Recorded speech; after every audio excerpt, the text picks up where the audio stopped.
expectations. Hello, everybody. We are back. Hello, and welcome Hello. Hi! to our intrepid crew of the Berezaya Argia. Woo! Woohoo! When last we left, because we took a little bit of a break here and may intersperse a few things here, because many of us live in Minnesota and we try to get outside as much as we can What? when there's sunlight. What? I know. What is right? this outside you speak of? I don't know what you mean. At any rate, There's when we people last from the left state off, where you all go out in the snow in like shorts and sandals, yeah, crazy fuckers. well, I mean, if it's not below zero, Right. I mean, why not? I don't want to melt. I don't understand your Yeah. gripe. At any rate, As long as it's above zero, frostbite doesn't set in for a good 15 minutes, so it's fine. Exactly. And that's enough time to get from your house to your car. You're fine. At any rate, Anywho. when we last left off, admittedly, we had an interesting sort of what I would like to call sort of an after-school special of Oh shit, that's right. Fuck. I'm so sorry, Yup. Barca. where Where the phrase "What is love, baby, don't hurt me" is never more valid. yes. So Barca expressed his love and devotion towards Argentia in a unorthodox fashion. We'll put it that way. And Argentia didn't know what to do with that, and so then they respectively went off to talk to people to get more advice on the subject. And then things kind of came to a head when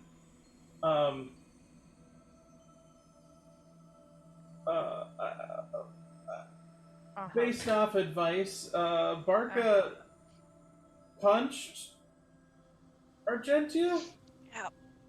Yep, he did.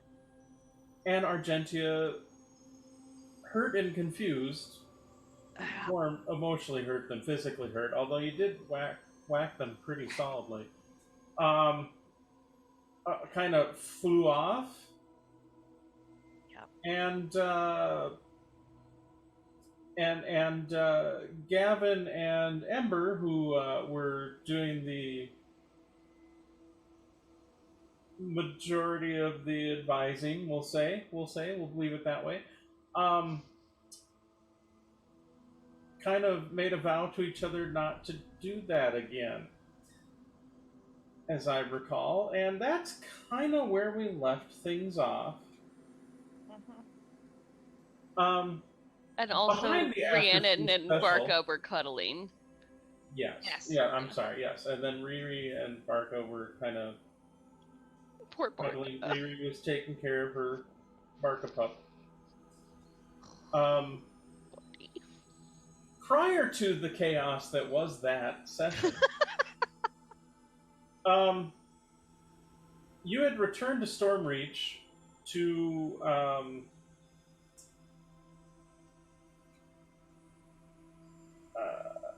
because you were reaching out to Amaya had reached out to one of her previous contacts in the God, I'm totally brain farting on words and names of organizations. This is going to be great today, guys. Hey, it's been So a great. while. The former contact of House Lyrandar. Been a while. Thank you.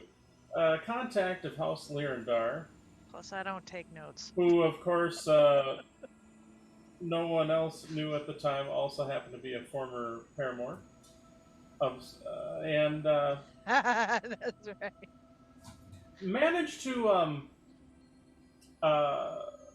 reached out to this Kiernan fellow to about possibly creating some sort of idea or plan or strategy into maybe stealing some of the airships back as a way to sort of ingratiate yourselves with House Lyrandar, and potentially to act as a little bit of a buffer from, government agencies wanting to maybe try to commandeer your vessel, as many of them are have very few, if any, airships left. As pretty much across Corvair, they were all kind of stolen in a grandiose and complex scheme to rob damn near everybody of airships, which is both impressive and a little bit disturbing in terms of its scope. That being said, he had asked to meet with you in Stormreach, so you arrived. You had some relaxing time in the Shimmer Pools with Lady Orichala, where Amaya and this Kiernan reconnected. And then, as people were returning to the Berezaya Argia, that's when the after-school special chaos began. So,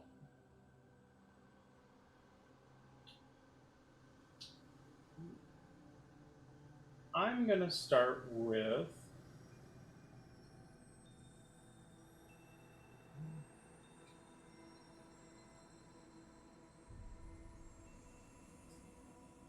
Barca.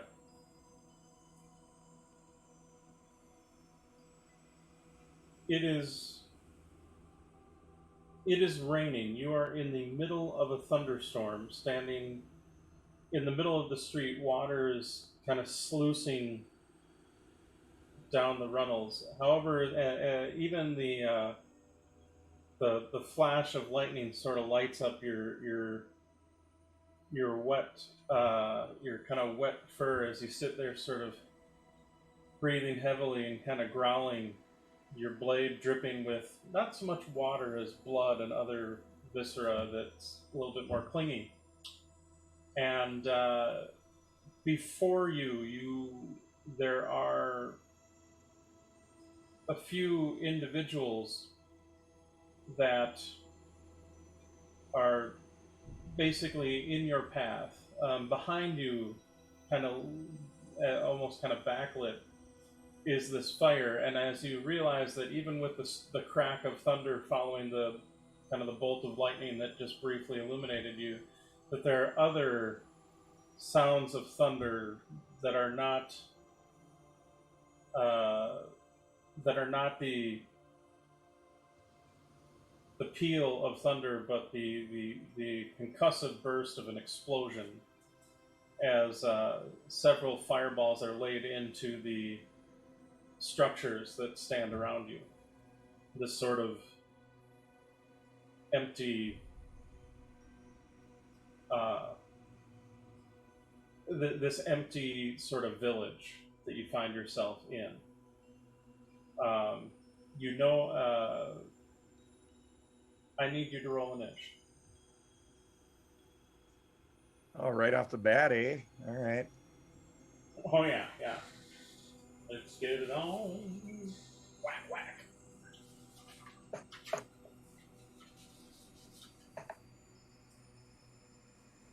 All right. It's 19 for Barca. Okay.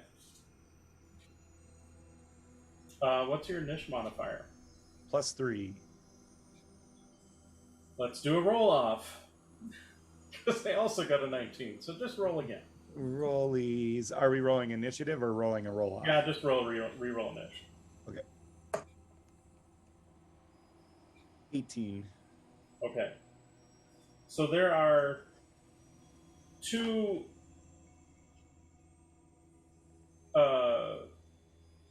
humans kind of standing in front of you, and they look a little beat up. Maybe not as bad as you are currently, but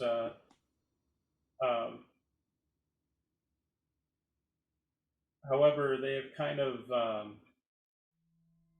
more or less sort of tricked you when you got separated from the rest of the party with the initial explosions.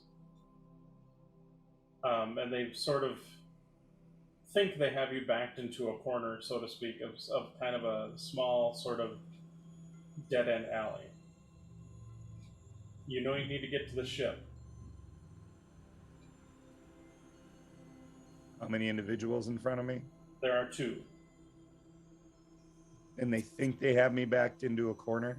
They do, and in fact, they got on the reroll. They got a 21 for initiative. So, what they are going to do, the first one is going to use an ability, and you see this, and they are both human. Sorry. They are both human.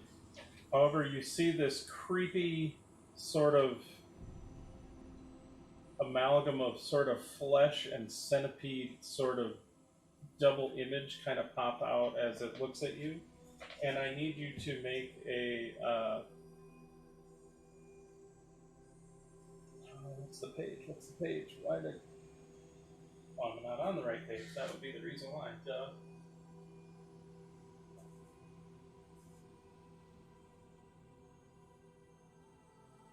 I need you to make a wisdom saving throw.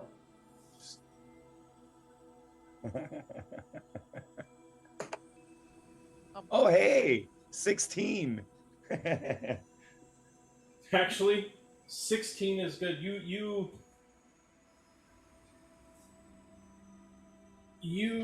what normally would be this terrifying vision of this horrible, nasty beastie ultimately just pisses you off. You've had a bad day. The other one is going to attempt to, punch you several times.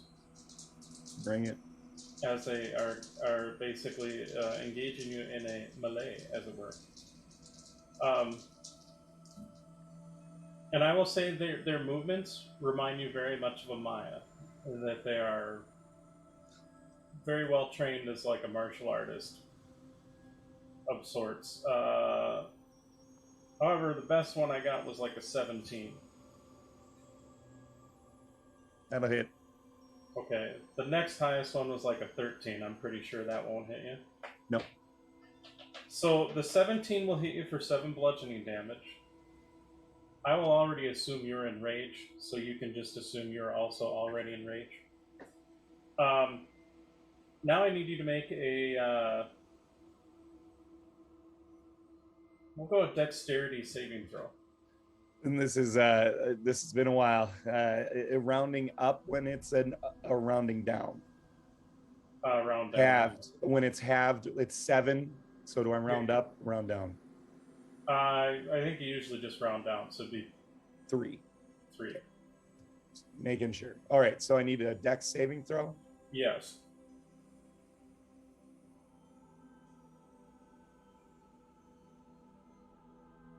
I get advantage on those, thank God. 19. Okay. So they come in with this sort of flurry of hand attacks and some kicks, and at one point they do this sort of spin kick that you kind of bat away with the side of your battle axe, but they use that momentum to drop down as they're spinning to then try to kick out your shin, and they hit you, but it's like hitting a brick wall, and you actually hear them kind of muffle a grunt of pain. It is now your turn. Yeah. As that leg hits me, I'll just kind of like laugh and growl at the same time at all this happening.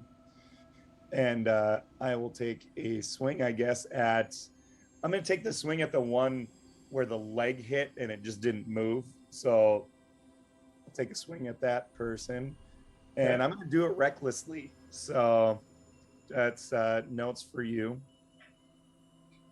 And I'm going to Great Weapon Master it just for funsies to see where this is really at. All right.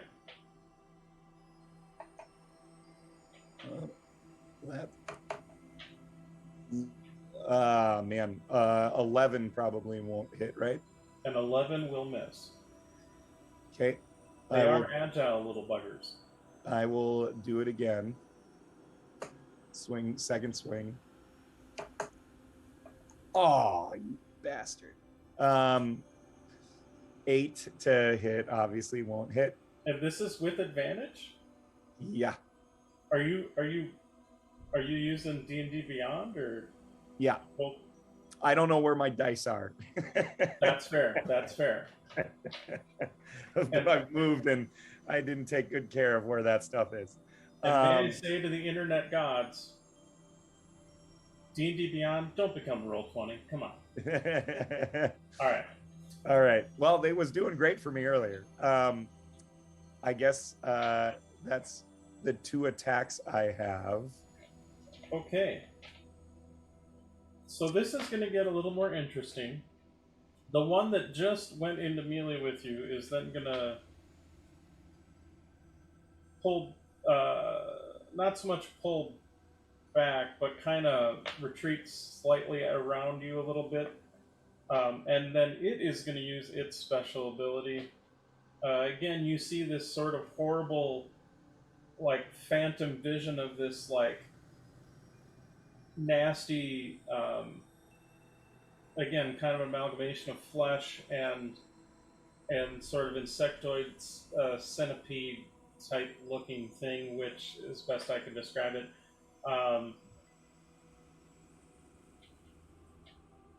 And I need you to make a will saving throw again. Oh, Jesus. Natural 1. Natural 1 for a 0. Okay, so you are considered frightened. Yeah, I don't like bugs.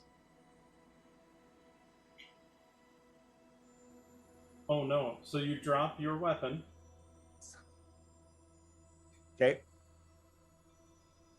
And on your turn, you'll have to take the dash action to move away and to basically move and then dash to get as far away from the creature. You are able to move safely, like you don't jump off a cliff or anything. Like you move to the safest means available to you. And if you end your turn in a location where you cannot see the creature in question, then you can make a saving throw to try to get rid of it again. Okay. The other one, however, I can't even pick it up my axe, right? Correct. At this point, you're It's just an action to terrified. pick it back up. Yep. Okay. It's not fun. The other one is going to attack you. Because why not attack you while you're down? Does a 15 hit you? No. But the nat 20 will. And does no? We said a 15 does not hit. So there again, just a flurry of wah wah wah, but only one hit seems to hit, and that's going to be for it's going to be 11 damage, and then I need you to make a dexterity saving throw again.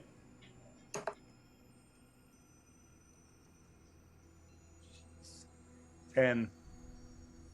That's with advantage. Damn. This time, the person kind of gets you behind the knees, and you do go prone.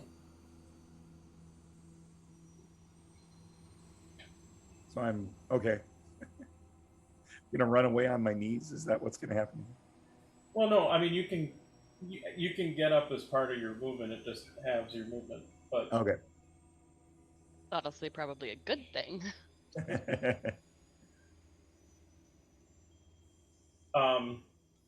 And so we'll say, for the moment, as we jump to the next person here, you you run off, and they do. You see, they kind of look at each other, give each other a grin. One of them picks up your axe, and then they kind of saunter sort of after you, sort of enjoying this moment of your kind of terror and fear and all that.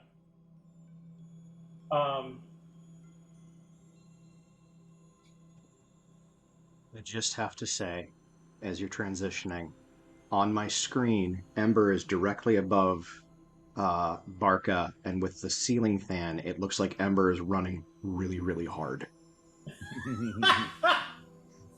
I love it.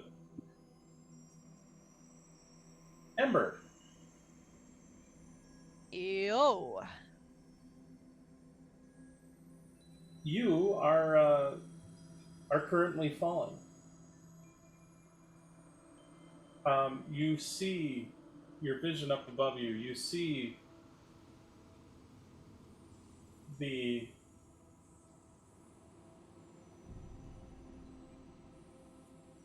flash of battle, of different explosions, magic spells being tossed in some instances, or artillery, whatever the case may be, perhaps some alchemical in nature to cause chaos.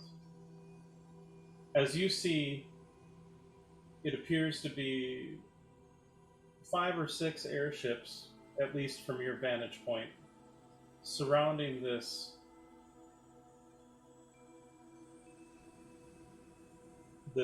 what appears to be this kind of village on a mountaintop, for lack of a better term. But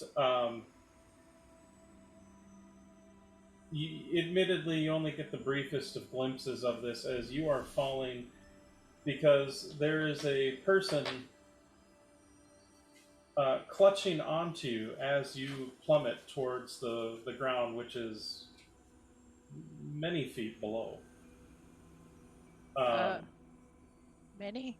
Like, I got a couple seconds, many, or?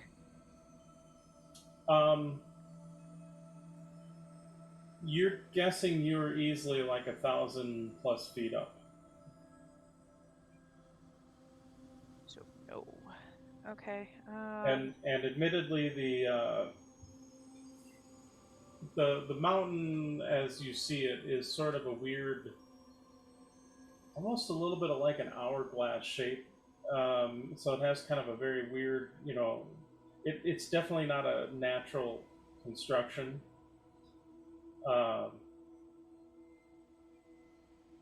That you are used to. But yes, you are very high up and you are falling, and there is a person, this changeling, who is grasped onto, as they were the one that kind of tackled you off the edge. What the fuck? Okay, so first things first, then I will... I got a thing. Hang on. Oh my god, it's been a while. And the person that grappled you, I should say, has 2 crystalline daggers, one in each hand. Although apparently they're kind of... Yeah, fuck this guy. I'm dimension dooring. Okay.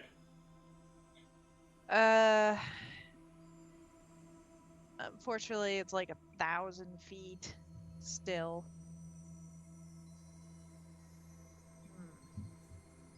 You know what? Let's see. How many feet per second do you fall? I think it's like, in game terms, I want to say it's like 600 in a round 600? Or something. 600 in a round? If you don't have anything to stop you, I think, yeah. They have it listed in okay. Xanathar's, I forget exactly. Okay, then if that's the case, then I'm not going to dimension tour this round. I'm going to call it 600 for now. I may be wrong on that, but I feel like that was probably a thing. Actually, you know what? No, I am gonna dimension door. I'm gonna dimension door, and I'm gonna go 500 feet straight up. Okay. Oh, sorry, you fall 500 feet around. My apologies. Oh, Well, I was a five little bit around. off, but not terrible. That makes dimension door a lot more sense. But yeah, I am gonna cast dimension door, and I'm gonna go 500 feet straight up. Okay. Womp. Fuck you. Do you kind of go back up to the sort of the ledge? Yeah, if I could get back up to the ledge, I will. But if I can't, then I don't really fucking care. I'm at least not grappled with that guy anymore. That's fair. I'll deal with it on the next round. And admittedly, their cry of their cheer of joy turns into a screech of terror as you know, their mission of trying to take you out with them goes so very wrong. Yeah. Bard. You are able to kind of teleport up, not to exactly where you were kind of thrown out, as this person had sort of tackled you through a window of the estate that you were sort of in this sort of village on this mountaintop. But you look back and you see that the manor house is on fire, actually getting pummeled with several fireballs and other explosion-like events. But you are, at least for the moment, relatively safe. Right. Okay. Cool. So but you are, wait, I'm in a manor? No, Oh, God. you're kind of outside the grounds of this manor-like building Okay. that was part of this sort of empty village, or somewhat abandoned village, but you see, it was definitely kind of a structure that sort of drew the eye, kind of like, you know, you have a village and then you have the castle that draws your eye, kind of thing. In that sense, it was definitely the biggest building. It was also the one that is probably the most on fire, although you do see some lights of some fires in the distance from different parts of the village. And above, you do see the 5 or 6 airships with their various lightning or fire rings sort of illuminating a little bit through the smoke. And do I see any insignias? Can I tell who the schmuck owns them? 3 of them happen to look like they have the Lyrandar seal. There's one that's Brayland, and then we'll say that there are 2 that are Karnathi. I'm gonna can I touch my necklace and talk to Zaya? Okay. Really So quick? You touch your necklace, and what do you say? Zaya, can you hear me? Where are you? Where am I? And we're gonna move on as you wait for a response. I'm gonna jump to Amaya. No, actually, I'm gonna save you for last. Gavin and Rhiannon, I'm gonna have you 2 together on this, actually. You are running through the streets. It is thundering. There is a lot of rainfall, but there's also lots of explosions and fire, which definitely has to be more of a magical or alchemical nature to deal with the fact that there's fire during rainfall. And the place is utter chaos. You are currently running towards Zaya.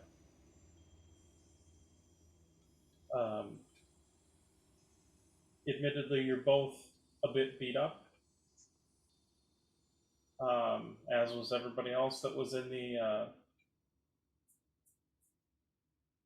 fracas that just happened. And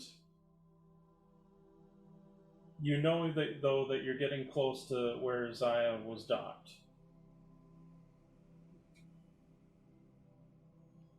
As you turn a corner, you see that there are several Warforged individuals, a handful, I would say, maybe about 5 or so,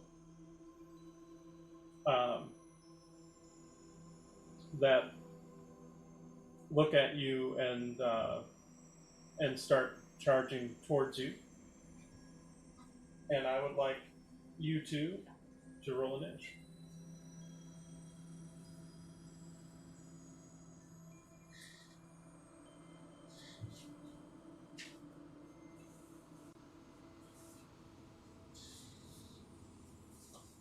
$22. Sick. Eat that for me. What did you get, Rhiannon? Sick. 6? Well, the Warforged got a 5, so there you go. So, Gavin, you are first. Right. Seeing the Warforged, how many are there?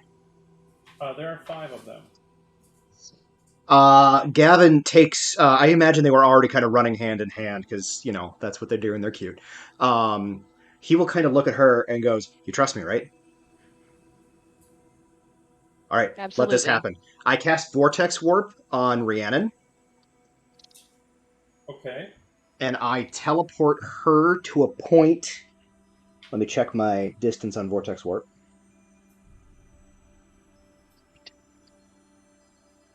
What?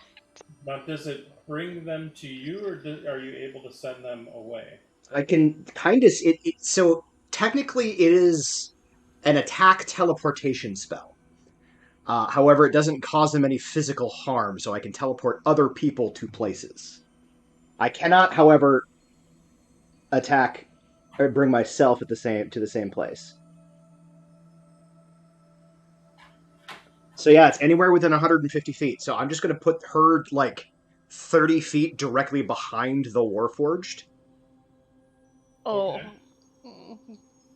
You would know that Rhiannon has longer range spells than that and would prefer to be further away. Okay, 100 feet away from back away from the Warforged, behind them. Maybe and let's then aim for 60 feet. Fine, 60 feet. And I'll stop backseat. Stop Spellcasting. backseat teleporting. No, I will do 60 feet on the other side of the Warforged. Draw my Ravager, my Pact Blade, and then kind of prepare to receive their attack. Okay. I don't think there's anything else I can really do. Nope, I can't do that unless it's a trip. So Rhiannon, Yes, me. if you were to use the idea of a passive roll, what would your passive stealth effectively be? So if you added 10 to your stealth modifier. 12. It's not great. Yeah, but their perception ain't great either. Okay. So I believe you are next. I will quicken a booming blade. Okay. That is a cantrip, so I can do it. So I quicken a booming blade and have that ready to go. I'm done. All right. So then it would be Rhiannon next. It would be, and I am also going to beg pardon since it's been like 2 months since I've played this character, and she has a lot of spells. It has been a while. Wow. It's been a while. Okay, so with all of the fireballs and explosions that are being thrown around, Rhiannon's probably going to feel pretty safe dropping one on them because, you know, it's a really long range spell and it could be coming from anywhere. That's fair.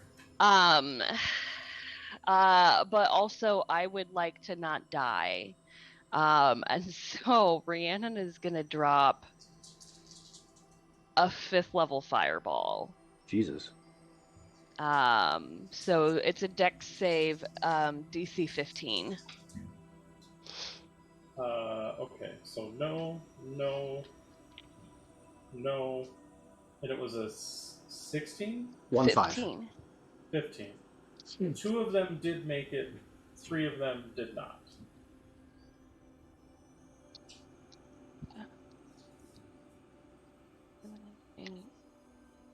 Okay, pardon me as I'm getting 10d6 out just to fuck up their day. Yeah, you do.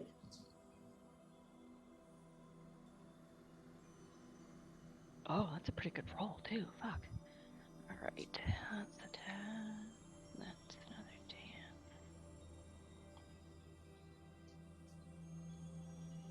That's a 10. That's a 10. Okay. 10, 20, 30, 45 would be full damage. Alright, so 3 just drop. They are incinerated. There Excellent. are only some charred metal plates remaining. 2 of them, So 22 would be half. thank you, are 2 of them are left, but they are very damaged. They also notice you. Yeah. Because when one gets hit with the fireball and lives, one tends to go, "What the fuck?" and look back to see how that happened.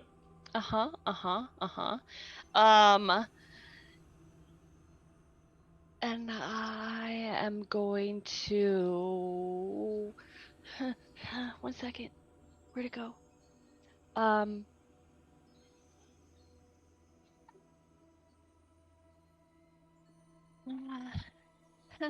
trying to find it. Thank you so much for your patience.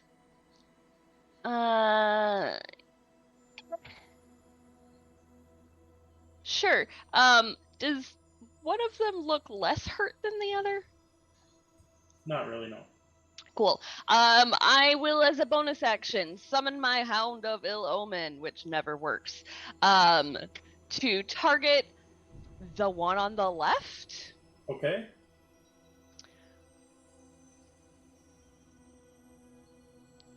So I'm gonna see get his own. Oh my god, it's been so long. Roll initiative for the Hound. Okay. The Hound also got a 6, so I guess he'll go after my turn. Exactly. Okay, so that will be, and Rhiannon is gonna move back 30 feet. Okay. So I am 90 feet from the Warforged. And that will end my turn. Well, you're not.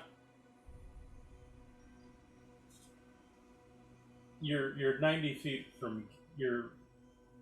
However many feet you were from Gavin.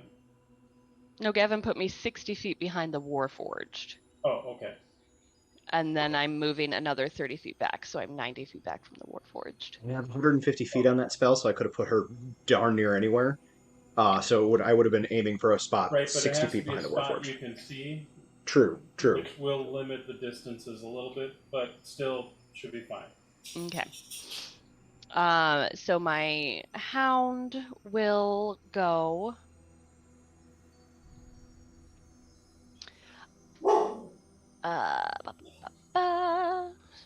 He's gonna attack the one in front of him.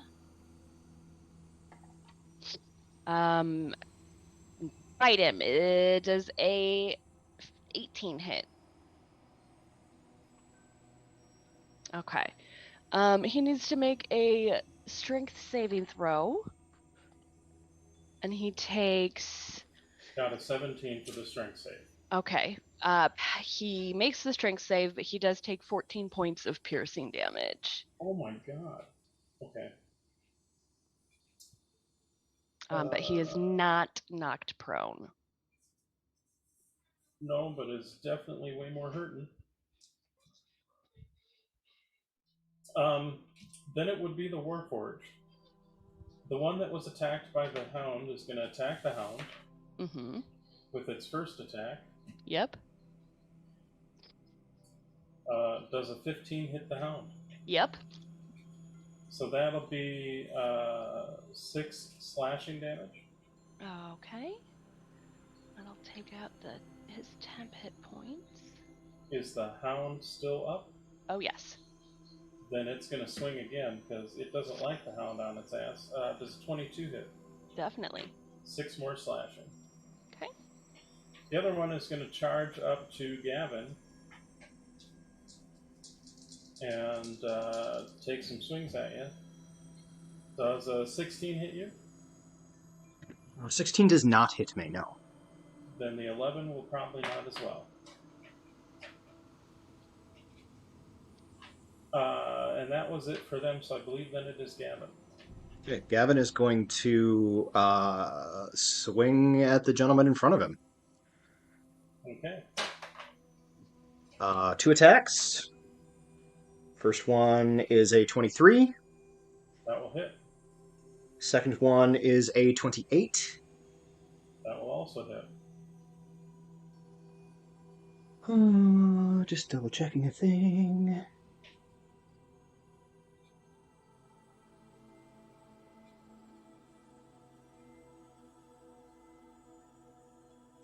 Just checking something. So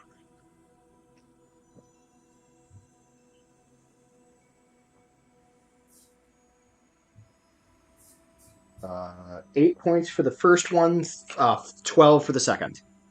Total of 20. Bugger is still up barely. Barely.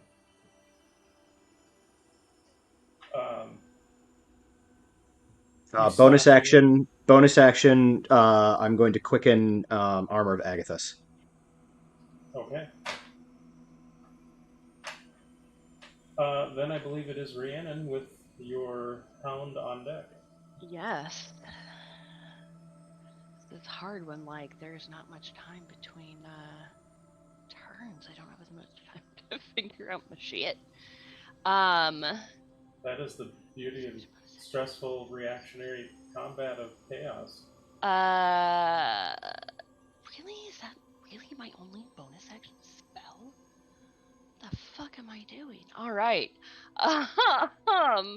How does Gavin look hurt? No. Well, No. I mean, you said we were beat up, yes, so he is beat up from your previous adventures, which was harrowing as it were, but he does not seem to be recently injured. Okay. Cool. Then, fuck. I will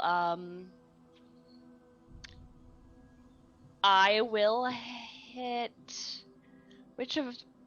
I'm gonna cast Guiding Bolt at whichever of the Warforged looks more injured. They both look pretty savaged at this point. It's hard to... Cool. I will cast it on the one attacking Gavin. Okay.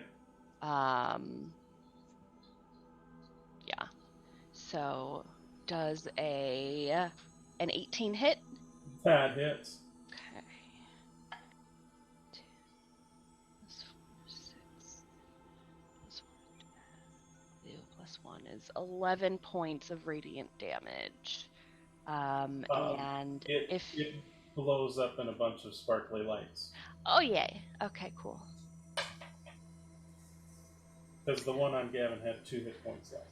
Excellent. But you're so close, man. You're so freaking close. Rhiannon does a protect. That'll be it for Rhiannon for the moment. And then I believe it is your Hound. It is the Hound, and the Hound is gonna go bitey chompy chompy. Oh, I'm now naming the Hound Chompy. I can't. I was naming him Fluffy, but does a 14 hit? Unfortunately, a 14 will not Okay. hit. Then I think he only gets one attack. As your Shadow Hound lunges forward to try and chomp, it's able to get its shield kind of in the way to block it. The hound kind of growls in frustration, but blah blah blah blah blah blah. Yeah. All right, it is going to then attack the hound one more time. Does a 20 hit? Yes. 6 slashing. Okay. Still up. Then it's going to attack the hound again. 21 to hit for Hits. 6 more slashing. Still up. And I believe it is top of the round as Gavin. Gavin is going to. Is the intervening distance between me and the remaining Warforged less than 30 feet, or 30 feet or less, rather? Yes. Can I move in such a way that I am flanking with the hound? Sure. Okay. I'm going to do that, and I'm going Does the to. hound count as an ally? It does. I'm going to swing at this gentleman twice with advantage. Well, he's not my hex opponent. 29. Yep. Not a crit. And then 27, also not a crit. Damn it. You hit both times. Solidly. 13 and 9. So your first slash cuts it in half, and the second slash is really more of just Insult to injury? pretty much.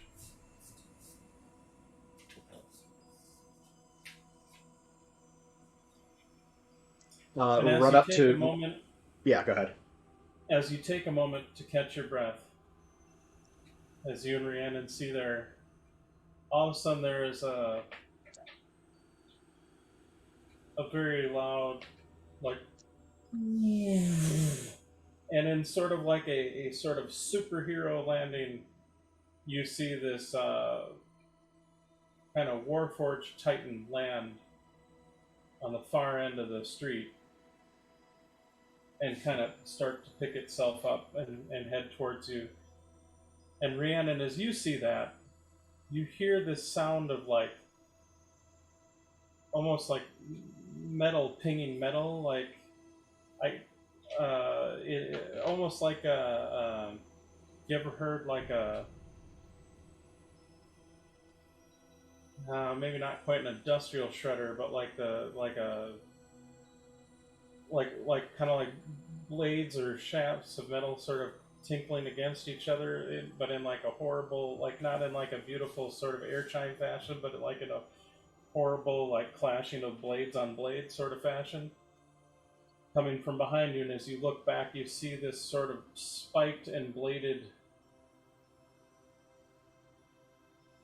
sphere with several sort of little arm-like protrusions with blades come rolling down the alleyway the opposite side towards you.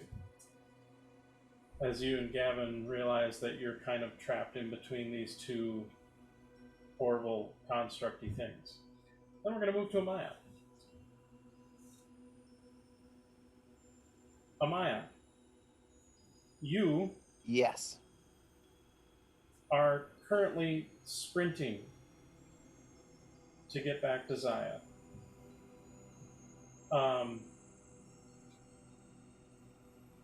You don't necessarily remember everything that happened.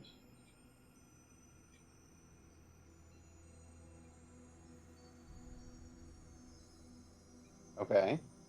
In fact, it's a bit of a chaotic mess because there was lots of explosions and whatnot. You're running next to a middle-aged gentleman, fairly handsome. In fact, you were just speaking to him moments ago. He goes by the name of Gullick. He is currently sprinting with you, and he's talking to what appears to be a like a cockatiel. Okay. And you hear him kind of overhear him saying, almost as kind of an afterthought, because your most immediate thoughts are to get back to Zaya, get back to Zaya. But he goes, tell Jaredin to begin the Skyfall protocol. We got to get them out of here before they get a chance to get to the forge. I don't know where your people are at. Romeo here will make sure the message gets out to anybody who's running around. Get back to your ship and get the hell out of here. It's only going to be once he gets the message to Jared, and we won't have much time. Romeo, go. And you see the cockatiel's like, of course, senor, and then like flies off.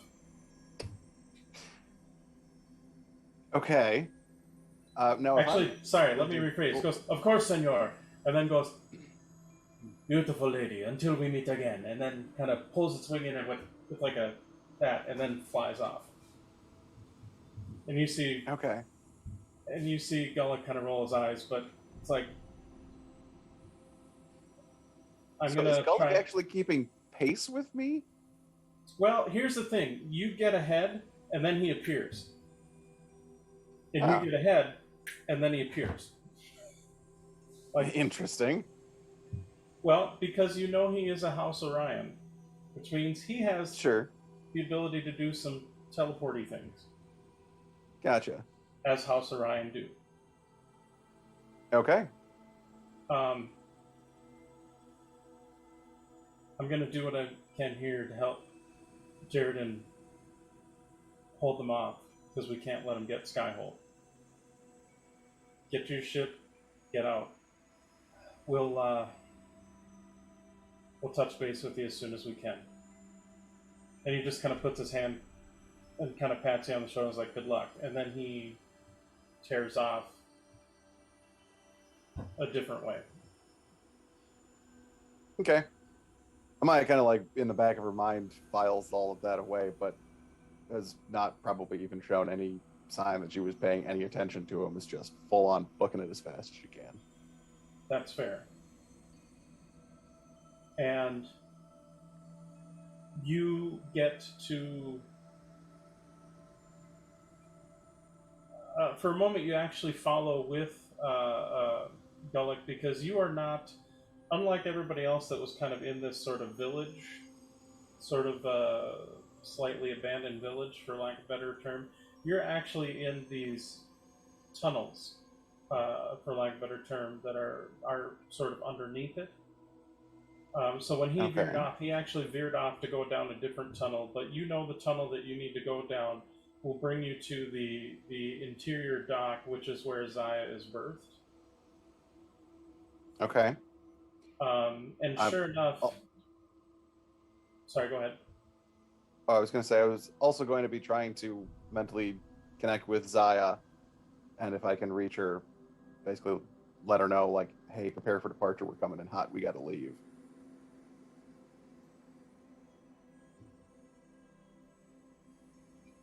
Yep, we know you're coming, and oh no. And as you kind of get out into the tunnel towards sort of this landing, you see kind of a hollowed out cave area that's fairly expansive, because you see it can dock what looks like two airships potentially side by side. And in fact, you see Zaya is docked on one side, and on the other side it looks almost like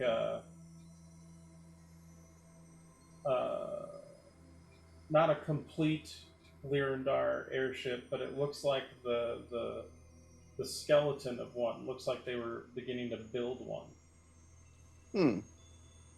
Okay. But what you see, which causes you a little bit of fear and trepidation, especially as Zaya's message sort of cuts short,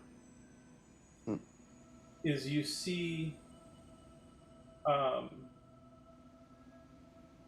It appears to be maybe a smaller skiff, so not like a very akin to like your longboats, or maybe slightly larger, but not definitely meant more for like you'd see them in Sharn floating about, not like a full on airship per se. Although this Okay. one does have a small elemental ring to it. Huh.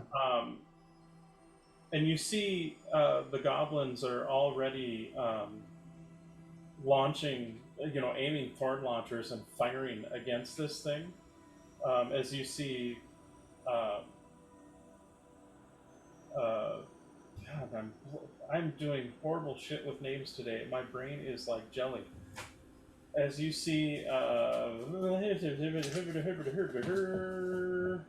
Kaladin, there we go. That's a name. Kaladin's kind of giving orders to the goblins to shoot the thing down, and you see one of the thorns actually, two of the thorns impale into it. One, however, seems to hit something that's lashed down on the top of its deck. As you see, there are several barrels lashed to the deck of this thing. It does have a small fire ring that is, you'd have to kind of duck not to singe your hair if you're piloting the vessel. It just barely kind of clears it. Like, you definitely wouldn't want to be a ogre trying to pilot the thing. Sure. But you see one of the barrels starts leaking this liquid that as soon as it hits the ring of fire, you see the fire trail up and start to engulf it in flames and you see the pilot kind of scream in terror and pain as they go up. But the whole flaming contraption, and the reason why Zaya cut out is that the whole contraption crashes on the deck of Zaya, engulfing her in flames. Oh, fuck. So, everybody keep note of what you've used thus far. Keep a tally, keep it separate. Uh-huh. So, rewinding time a little bit Oh, God. to 3 days prior. Oh, for fuck's sakes! You are traveling. So, after dealing with the Barca After School Special,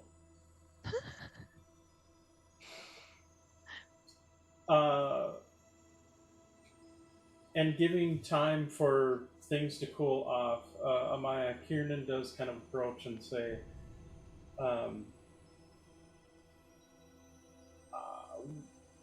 we should probably get going soon, relatively soon. Yes, I think things have settled down aboard enough that we can probably head out hopefully out any further incident. Okay. If you want, Captain, I mean, we're heading north for the moment into Shargan's Teeth, but I can kind of, if you'd like, I can jump on the navigation if you'd like me to steer.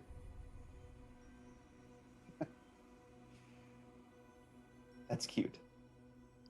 I'll go get everyone ready.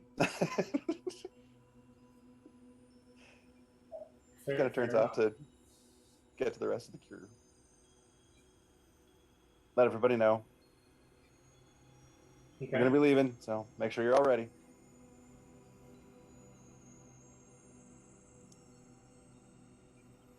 Okay. Aye, Captain. I can't guarantee shit.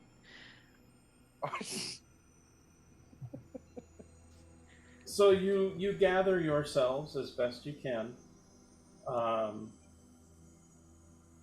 and eventually depart the Lyrandar Tower in Stormreach, and start heading north towards the archipelago that is referred to as Shargan's Teeth, which is a series of lovely, horrible islands surrounded by Sahagwin-infested waters. So, I mean, pretty on par for the rest of Zendrick, really. But in terms of danger factor, although you are at least above any earthborne or waterborne threats at the moment, short of the rainfall that has started as you begin to depart, which is quite common for the area.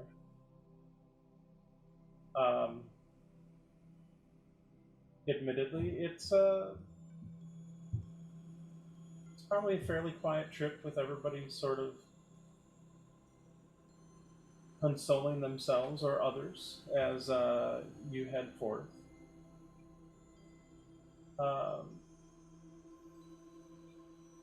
I'd say after about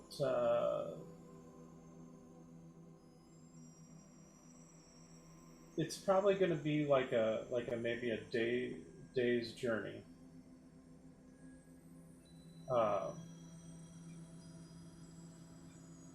So if anyone has anything they specifically want to do during that time, feel free to say so. Otherwise, we can just kind of fast forward a little bit through the time frame there. Barker that entire time is hammered drunk. Just anything he finds, he drinks. We're talking Thor right during the middle of the Avengers series kind of style. Not giving two craps about anything. Probably a little belligerent. Just a heads up. Periodically, I'll just be handing Barca like a really expensive whiskey shot just because I feel fucking bad.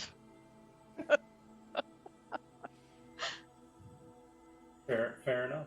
Because that's all Ember can do to say that she's sorry.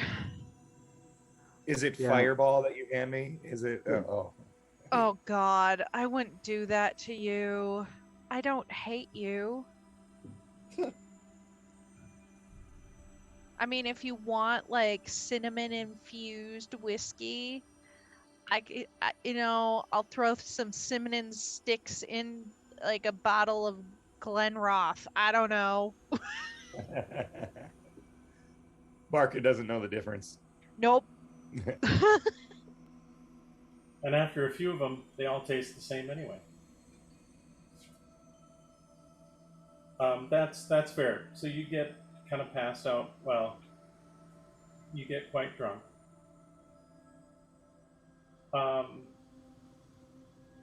Other than that, does anyone else want to do anything before we kind of slightly fast forward ahead? I don't know. Teach Barca how to drink fire? Rhiannon's just working on Barca's sash. Okay. Yeah, I was just going to say, Gavin's just doing downtime shit. Yeah. His various downtime projects. So Would it be cheating if I said I wanted to strategically set up fire extinguishers all around Zaya? I mean, considering how much fire Rhiannon and Ember uses, I don't feel like that's cheating, honestly. Like, I haven't really used much of my fire spells because of that incident. Yeah. I still use a lot of fire. I know you do. And I love that about you. But I keep it off of Saya if possible. Right, exactly. It's a straight line. Head level. Headshots only. So we're going to say it probably gets into... It probably rains a good chunk of the day. But as you sort of get a little bit further north and a little bit higher up,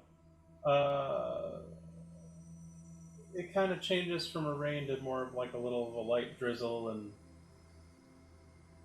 whatnot. But eventually you do get to the point where you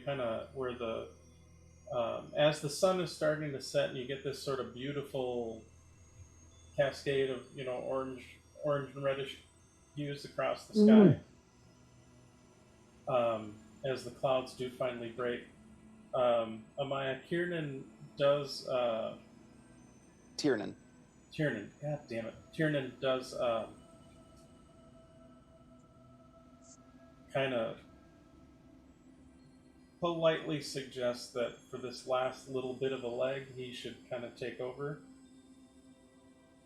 And when you kind of, I don't know if you give him a look on that or not, but Ember just cackles as she walks by. he consider me your harbor pilot. How about that? I mean, if you wish to be the one standing at the wheel, you're more than welcome to. But you really just need to ask Saya where to go. She'll go.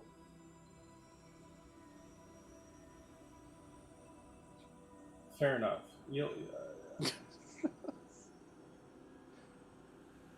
I guess you'll see what I mean in just a moment.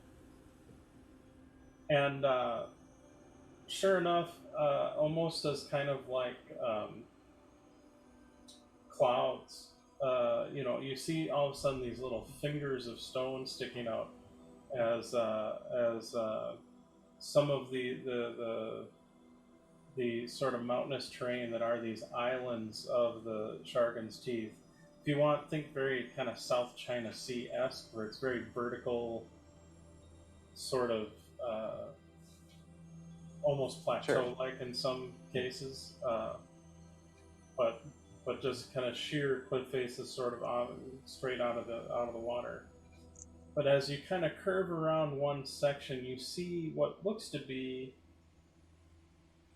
a very flattened and fairly level plateau.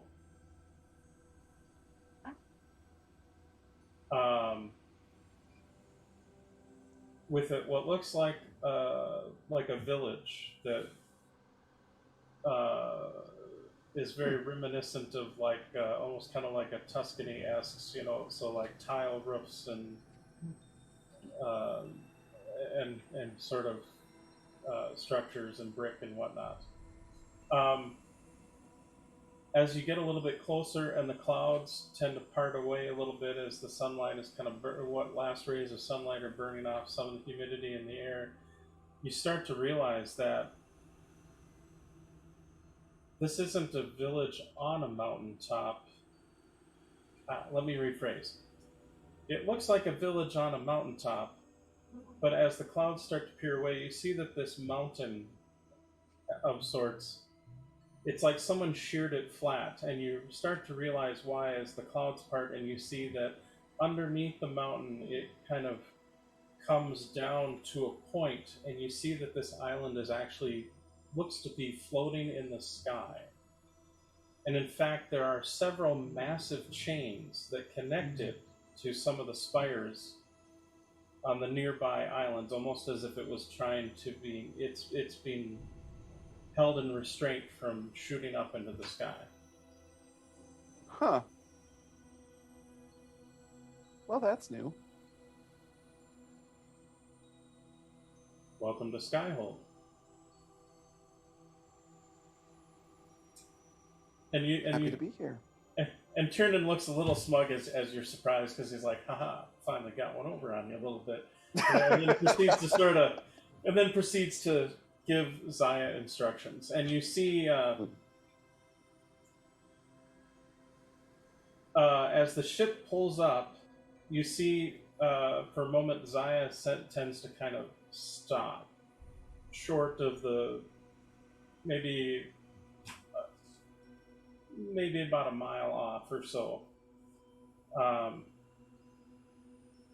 And Tiernan's just like, just a moment, we have to let him know we're coming in. And our messenger looks like is just arriving, and you see this this cockatiel just flapping as hard as its little wings can, and is kind of doing one of these things where it keeps like dropping in elevation and coming up and dropping in elevation and coming up and dropping in elevation and coming up, and then manages to just barely get, not so much landing on the railing of the ship as aiming for the railing and kind of bouncing off of it and landing flat on the deck. And you see some of the goblin crew members kind of look up at you and kind of.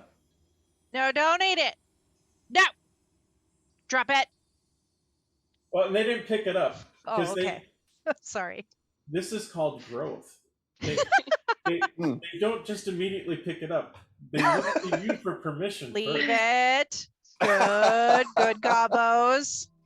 And they just kind of sigh and then go know. back to their duties. But they, and you see the bird kind of get up and kind of sort of weakly flap its wings more to get it sort of self settled. And then looks that, you know, it landed near kind of the bow of the ship and that you guys are kind of in the back, and then just kind of. And then proceeds to spread its wings and then fly up to the railing near where Amaya, where you and Tiernan are. And it's like, greetings, I am Romeo. And who is the captain who is speaking? Or that I should be speaking to? You are adorable. We must protect him at all costs. Oh, well, and you see, as soon as you say that, stands up straighter, and it's like, well, hello, beautiful woman. Hello. I am Romeo, Uh-huh. and you are? I am Rhiannon, one of the many captains of this vessel. Oh, wonderful. And he hops over on the railing towards you, and then actually, like, kind of sticks his wing out, and he proceeds to, and full on, like kissing your hand, like, pecks. I curtsy. Amaya just kind of looks over at Tiernan and, like, cocks an eyebrow. You probably want our friend over there, unfortunately. And I kind of nod toward Tiernan. And you see as you start to pull away just a little bit, the bird at least kind of like flaps its wing under your hand and says, "Until we meet again," and then proceeds to fly over to Tiernan. He's so cute. If he dies, we fucking rage. Did you say it was a bird? Yes, like a cockatiel.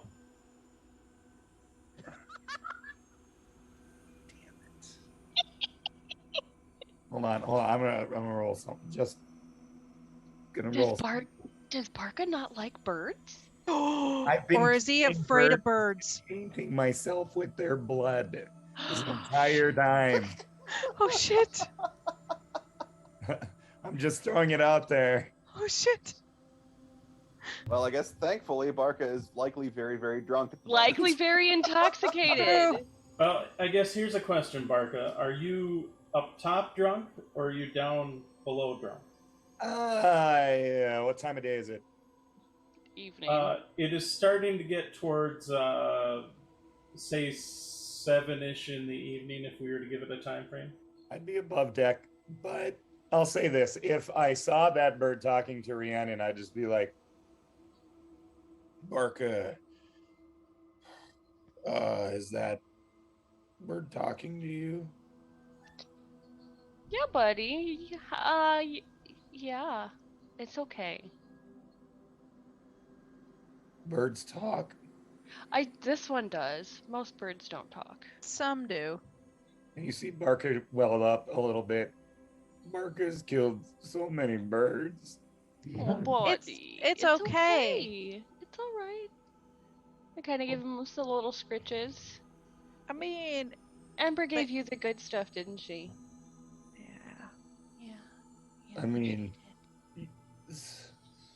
yeah, I gave myself a lot of good stuff under the ship too, but Barca's gonna go, and he just walks away. Go drink some water, buddy. Hydrate. Barca will go drink more. Okay. Water. Just walks away. Jesus. Oh. So with that, the bird kind of hops back on the rail and comes back towards Amaya, and Tiernan is like, and he's like, Tiernan, I did not see you there before. I was so distracted by all the beautiful women. And you see the bird kind of effectively does its version of bowing in front of you, Amaya. Amaya just kind of does her slight kind of like acknowledging head nod.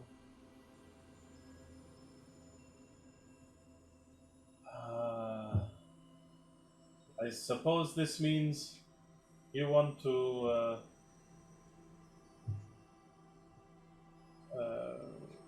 find the birth, and he's like, yes, where do they want us? It's like, well, since you were able to get your guests of honor, they will, Gullick thought that the best they go into the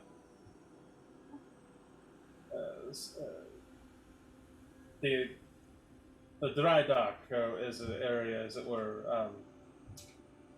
Johnny was not happy with that decision, but, he's dealing with other things at the moment. Tiernan kind of, I was like, all right, I can take him there if you want to let him know we're coming in. It's like, and you see the bird kind of, yes, and then kind of looks back towards the island that's about a mile off, and it's like, Do you want to ride? do you mind horribly if we get a little bit closer before I fly back to let them know that it is okay for you to come in? I suppose that's fine, as long as we don't get so close they start taking action against us for not letting them know in advance. Do not worry, beautiful woman. I would not let them endanger you in any way, shape, or form. Or Very the well, then. ship? Yes, or the ship, yes. Yes. Okay. There's a difference. Plus, it will give me time when he hops over towards Yumber to get to know you better, beautiful woman.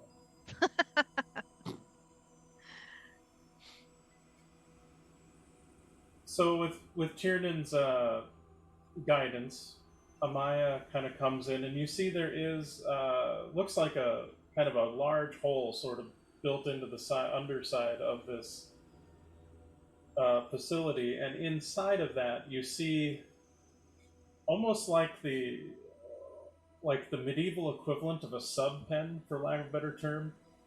You see this dock-like construction, this hollowed-out set area where it looks like they are building an airship, or at least have the ribs and bones of this airship that looks like it's being built. And then there's an empty docking space next to it, because it looks like it can berth about 2 at a time.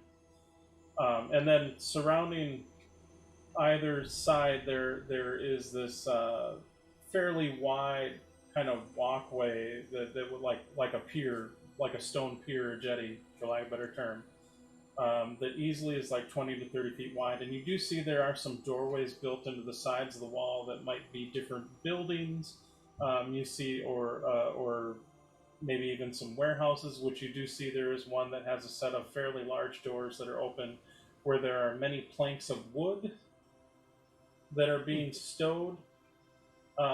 What you find interesting about that is, because the doors are open because they are currently pulling out beams as they're working on, this crew is working on building this vessel.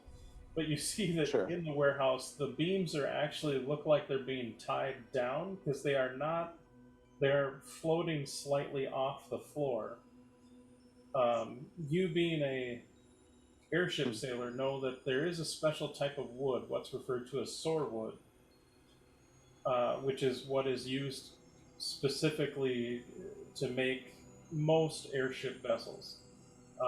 Granted, when airship vessels first came out, it was, maybe 10 or 12-ish years before the last war ended. So the airship as a conveyance is only a fairly relatively new vehicle in terms of world history. Gotcha. And admittedly, soarwood is fairly rare, because it only, at least for the moment, seems to exist on the elven island nation of Erennial. And Lyrandar usually makes some sort of a negotiation to get a certain harvest amount, that kind of thing. So it's a fairly kind of rare and lucrative item. Gotcha. as it's Oh. what Lyrandar primarily needs to run their fleet. Right. That being said, you do see, I guess, maybe 10 or 12 people working on the airship currently. It looks like they're making a smaller, a kind of a smaller class, like definitely not as big as the regular sort of cargo haulers. More of a, for lack of a better term, like a cutter, like a smaller, more swifter naval vessel. Sure. Maybe not quite as long as Zaya. Maybe about call it 90 feet from bow to stern, give or take. Okay. Definitely looks like once all's said and done, because of the lighter weight and whatnot, could definitely prove to be fairly fast, provided they get it all set up. But I mean, you don't even see, Sure. like, they're literally just got the ribs of the ship sort of Right. there. Like, they are not. Okay. Very far away from completion yet, but will be a fast little ship once they get it done.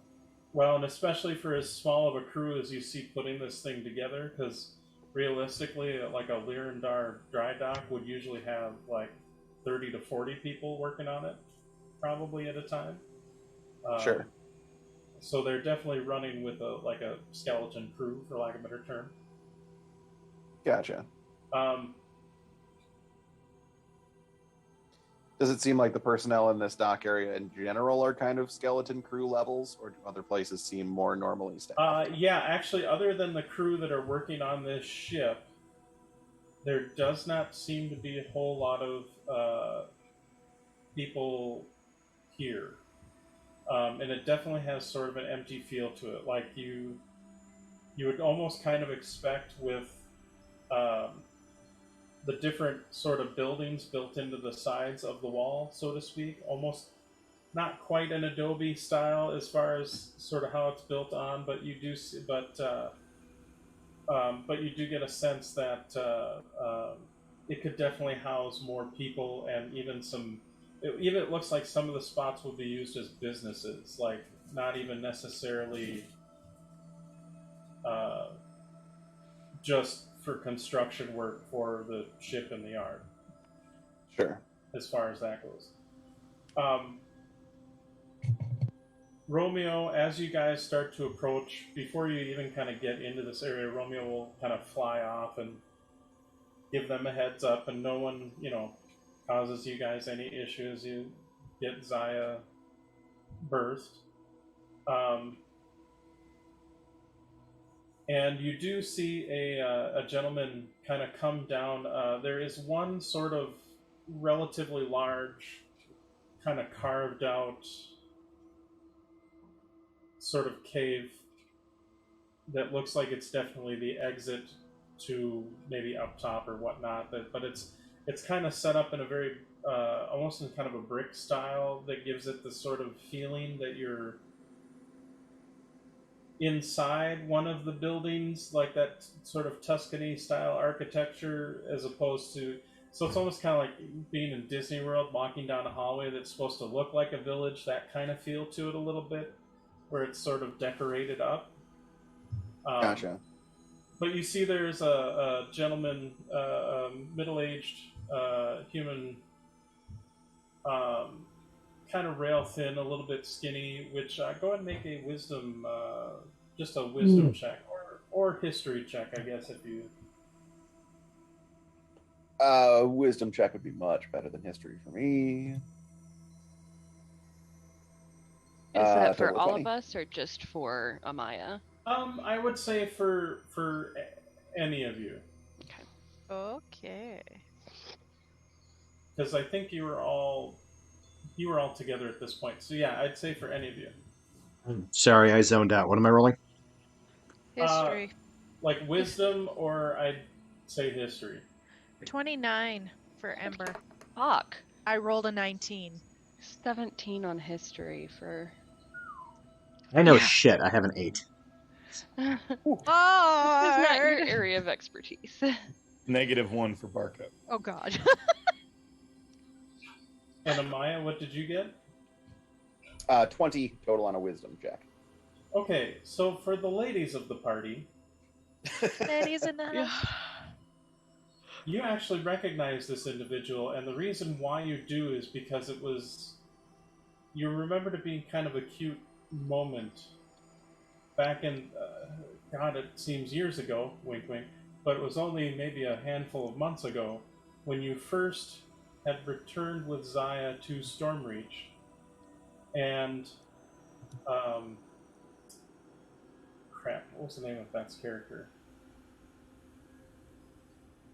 Oh, he started with an E. Was it Evelyn? Call it Eve. I think. We'll call it Eve for now, Eve. unless I say I'm pretty otherwise. Sure it was Eve. Eve was having an interesting conversation with a gentleman at the Lyrandar Tower, while the rest of you were kind of hobnobbing with the Lyrandar elite. You remember his name is Jerry. You don't quite remember the name per se, but you do recognize the person, and it's mainly because of that moment. Because it was kind of cute seeing the two in their element as just being two people completely infatuated with talking about magic. It was Eve, and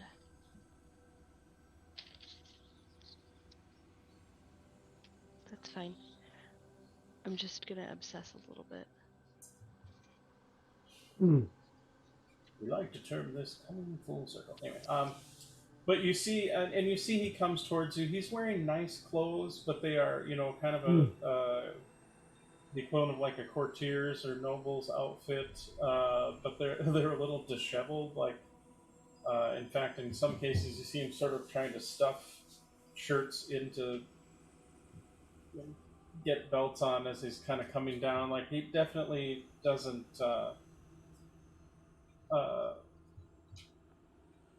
Definitely doesn't look necessarily comfortable wearing this so much, but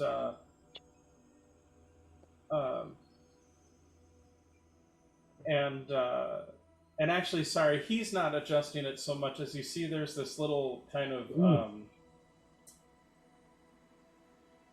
construct that's sort of assisting him with his clothing as he sorts of heads down this kind of tunnel and enters into the docking area.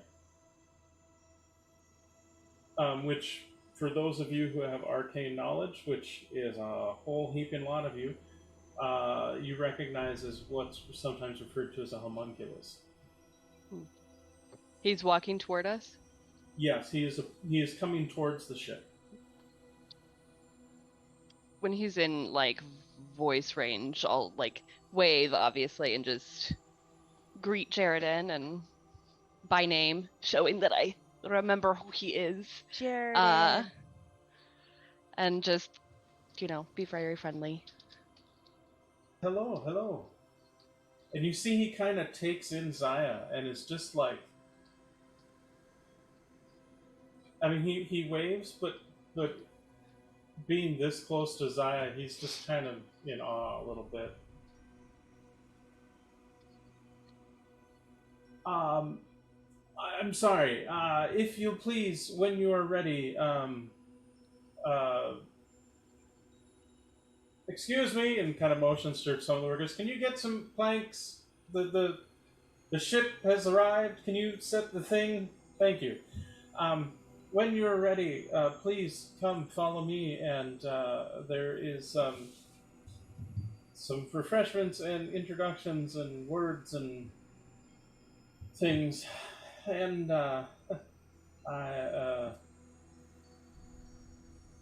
welcome and stuff.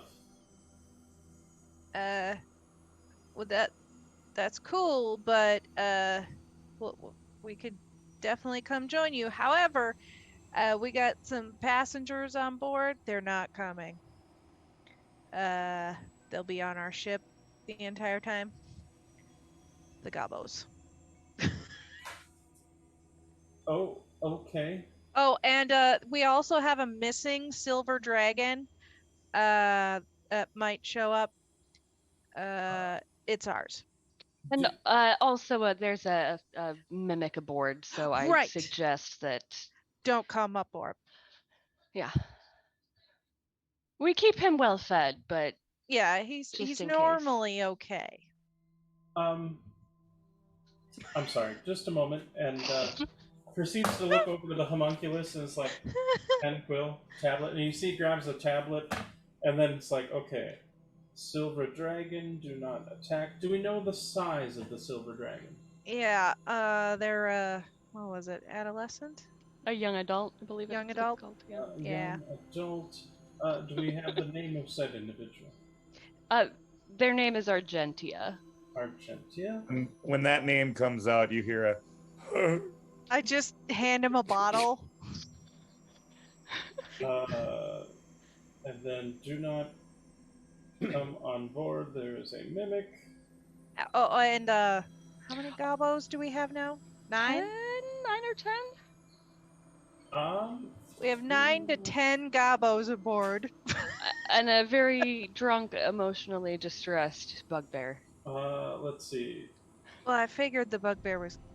I figured Barca was Only coming with. Savangelina and 11 have been dead, so there are 10. Barca, you want to come There are with 10. us? Barca is dressed. I don't. Okay. Okay. Barca come. Yeah. Where are we Okay. going? The bugbear's with us too. Don't attack him. Or do.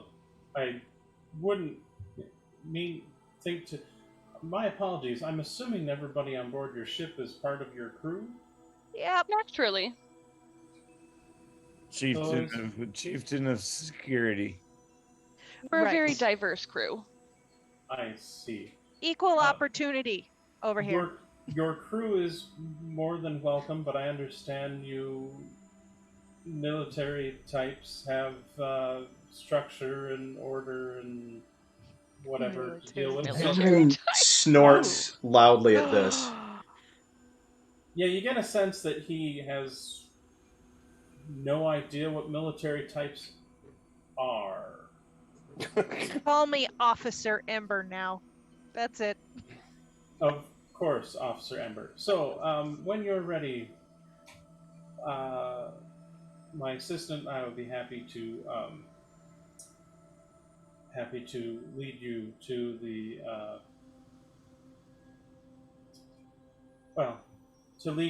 place where there are the introductions and the food, and then I'll have to get back to work. But please, welcome to Skyhold. Thank you. you. And Sorry for the weird introduction barrage there, but there's been some incidents, and it's better safe than sorry now. Just being cautious. Oh, no worries. I'm to be quite honest. I'm not great with people, so you do not. Suffice to say, I find you to be an interesting and eclectic bunch, and we'll leave it at that, I guess. There's no offense taken, and why don't we proceed? That way we're not holding you up from your responsibilities. May I ask, as we go along, and he kind of leads you up as he's like, so how is your ship, may I ask, how do you do the propulsion for your vessel? I mean, obviously, you're not binding an elemental, and as he starts going on, he proceeds to dive into finding all the nuance of how Zaya operates from a purely magical, aka magical scientific artifice-y sort of standpoint. Ooh, I'm gonna weave a tail like he did. I'm going to slowly drop back out of the conversation and hold Barca's hand. That's fine. If Amaya overhears the conversation, she'd probably just kind of lean over, like, very towards the beginning, like, trade secrets, I'm sure you understand. And then just kind of pull back. It's magic. Now, I will say for Ember and Rhiannon, you probably notice first, just because you're being that you both come from dragon marked houses, you you tend to take a peek as far as kind of sort of an instinctual thing, and you do see he does have a dragon mark on him, which if you want, you can go ahead and make a Arcana roll. Sure.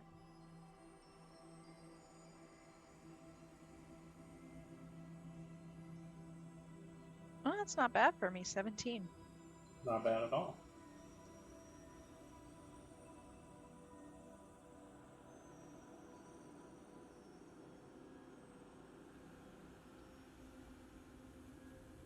$23 for me. Okay, you both recognize it as a House Cannith mark, the mark of making.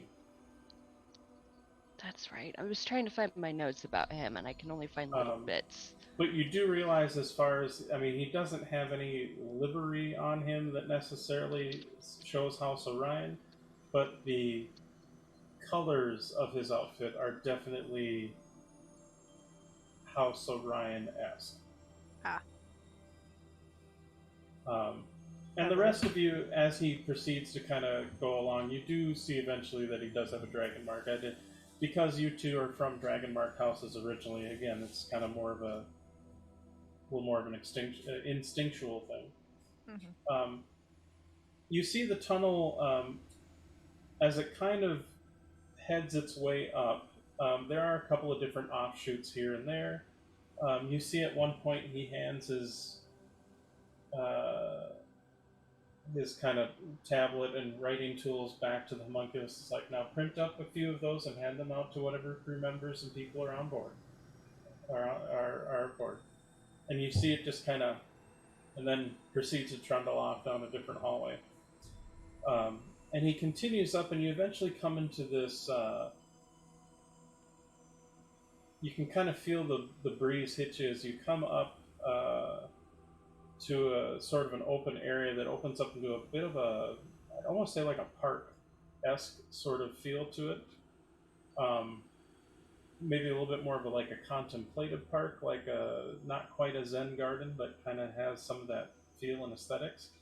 And it seems to be ringed by a couple of different buildings. You see there are some different sort of streets that kind of go off of the cardinal sort of directions.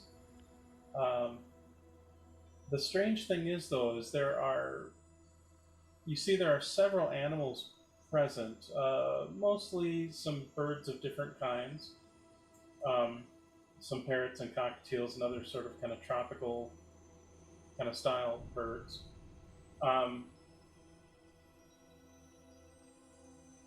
But there doesn't seem to be a whole lot of people. Like, every once in a while you'll see a couple people head back and forth. And as you do, and he kind of continues you down the street, so you can kind of see these buildings, and you see some of them are, they all look relatively new.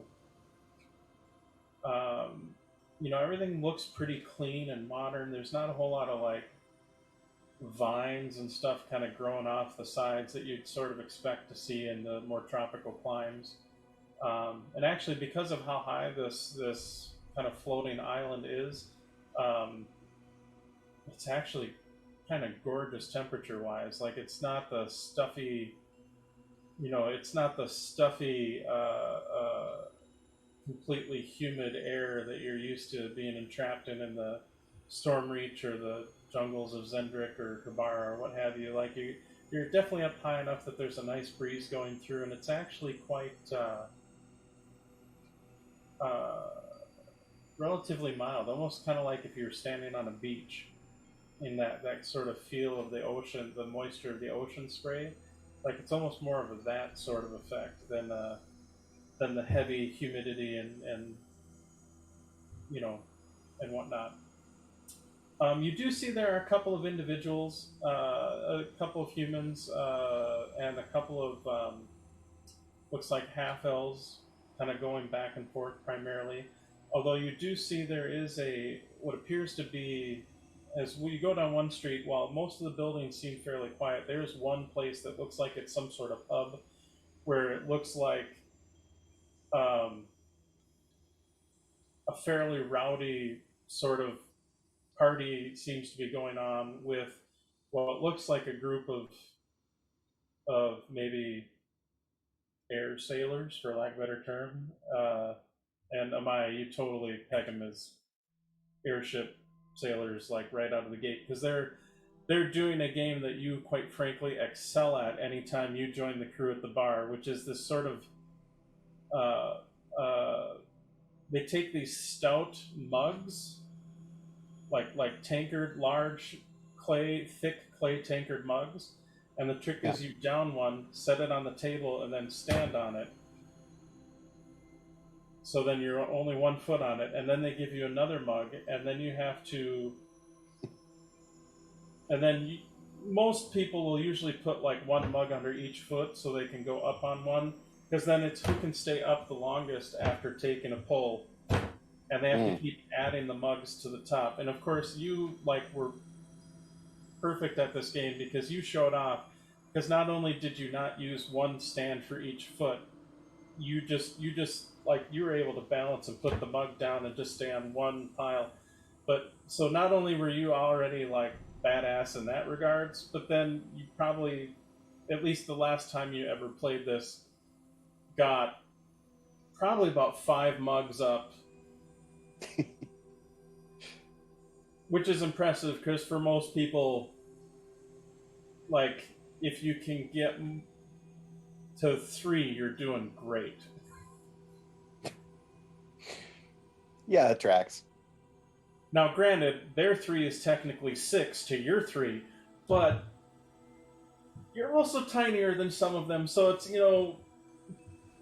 body index and alcohol and all that stuff. But at any rate, but you see that there are apparently 2 crews that are doing a mug off, for lack of a better term, that are kind of like cheering each other on and making, doing all the normal shit drunken revelry you do to like try to get the other person to get unbalanced or whatever.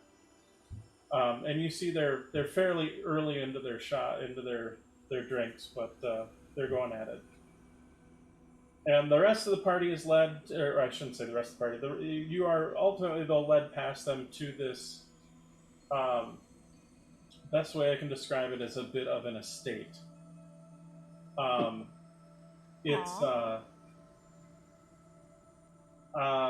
style and design of it is almost. I'd say it's almost like it was It's a square building that's about 3 stories tall. It almost looks like it was like a church, kind of in its design, and that it has 2 sort of slight towers that then it almost looks like the rest of the building was sort of ultimately extended off and built around to make the 3rd floor. So it's kind of like there's 2 sort of more prominent kind of edifices that the rest is sort of built around a little bit. Lots of stained glass, it looks like, which also kind of almost gives it a little bit of feel like a church, even though it's not. You see as you come inside the sort of the main gate, you see it opens up into this beautiful little garden where you see several cockatiels and parrots are flying in it, are either resting or flying in and out.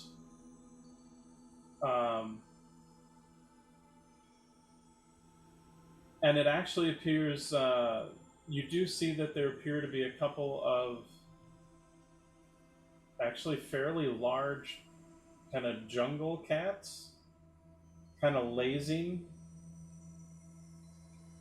kind of on the grounds that sort of lazily look at it, like lift their heads up and look at you, and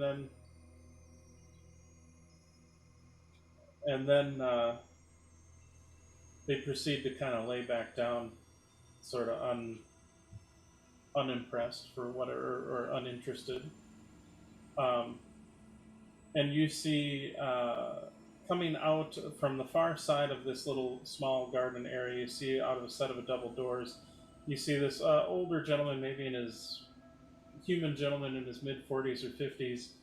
Rhiannon and Ember, you don't even have to make a roll to recognize him. He is the house patriarch of House Orion, Gulluk Dorion.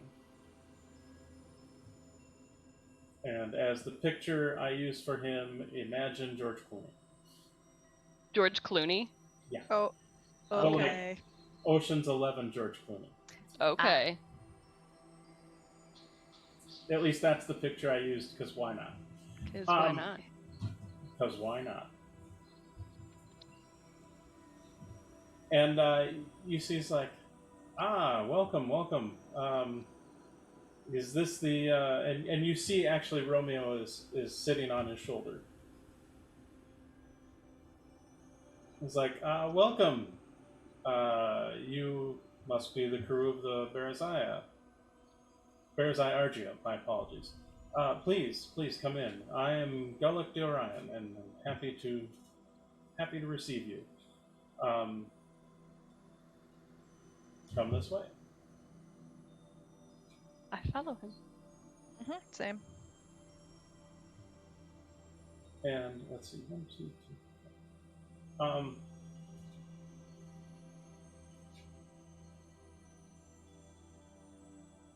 And you see the cockatiel Romeo flies off and then flies over towards you, Ember.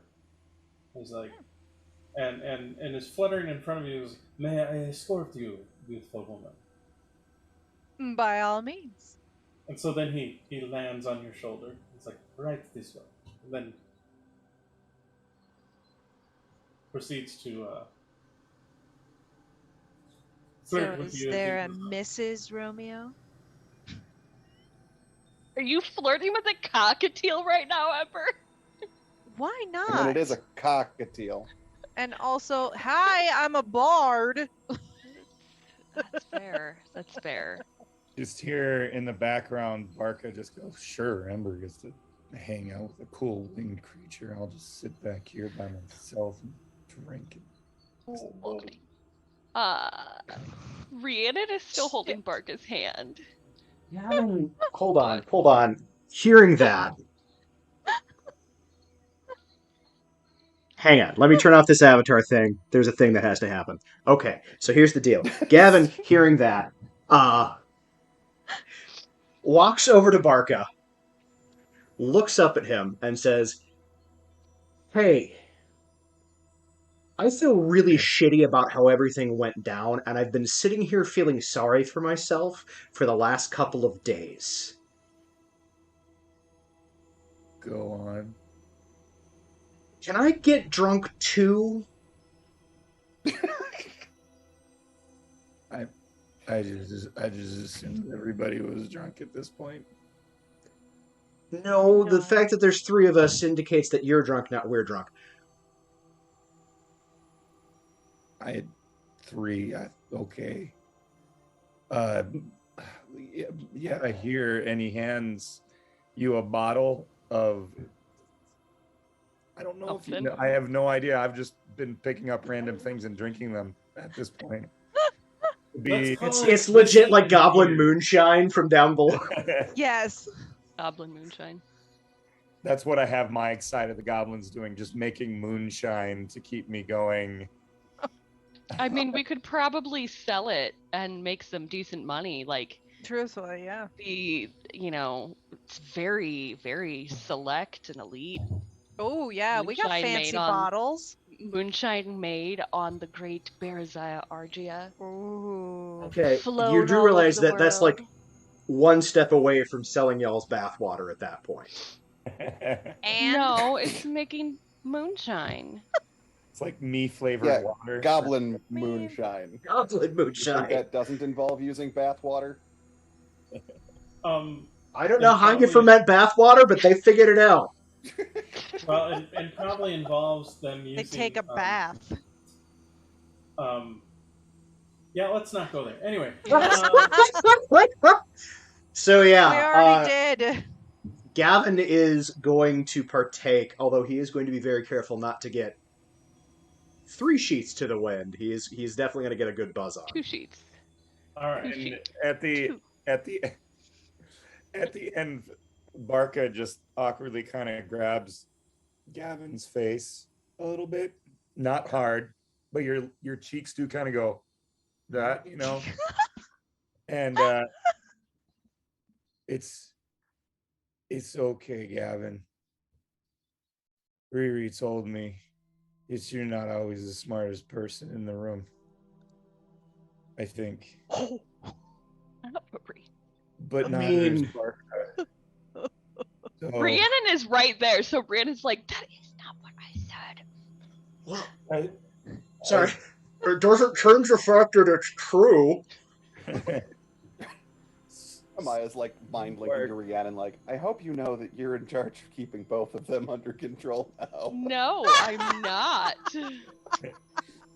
Captain. Yes. but Gavin, Barker doesn't want to lose another friend, so Barker not mad at Gavin. And Tiernan kind of We're teasing still will, friends. if he was arm with you, Amaya will kind of disengage and grab Rhiannon's arm and be like, abandon ship, and then kind Yes, of quickly. proceeds to speed forward a little bit. All you hear now, you hear good just Lord. Ember and Romeo now singing in like a harmony duet of like a sappy love song. Oh yeah. As So- Barker hears that, the final thing he does is take a swig and then tips up Gavin's face and pours a little bit in his mouth.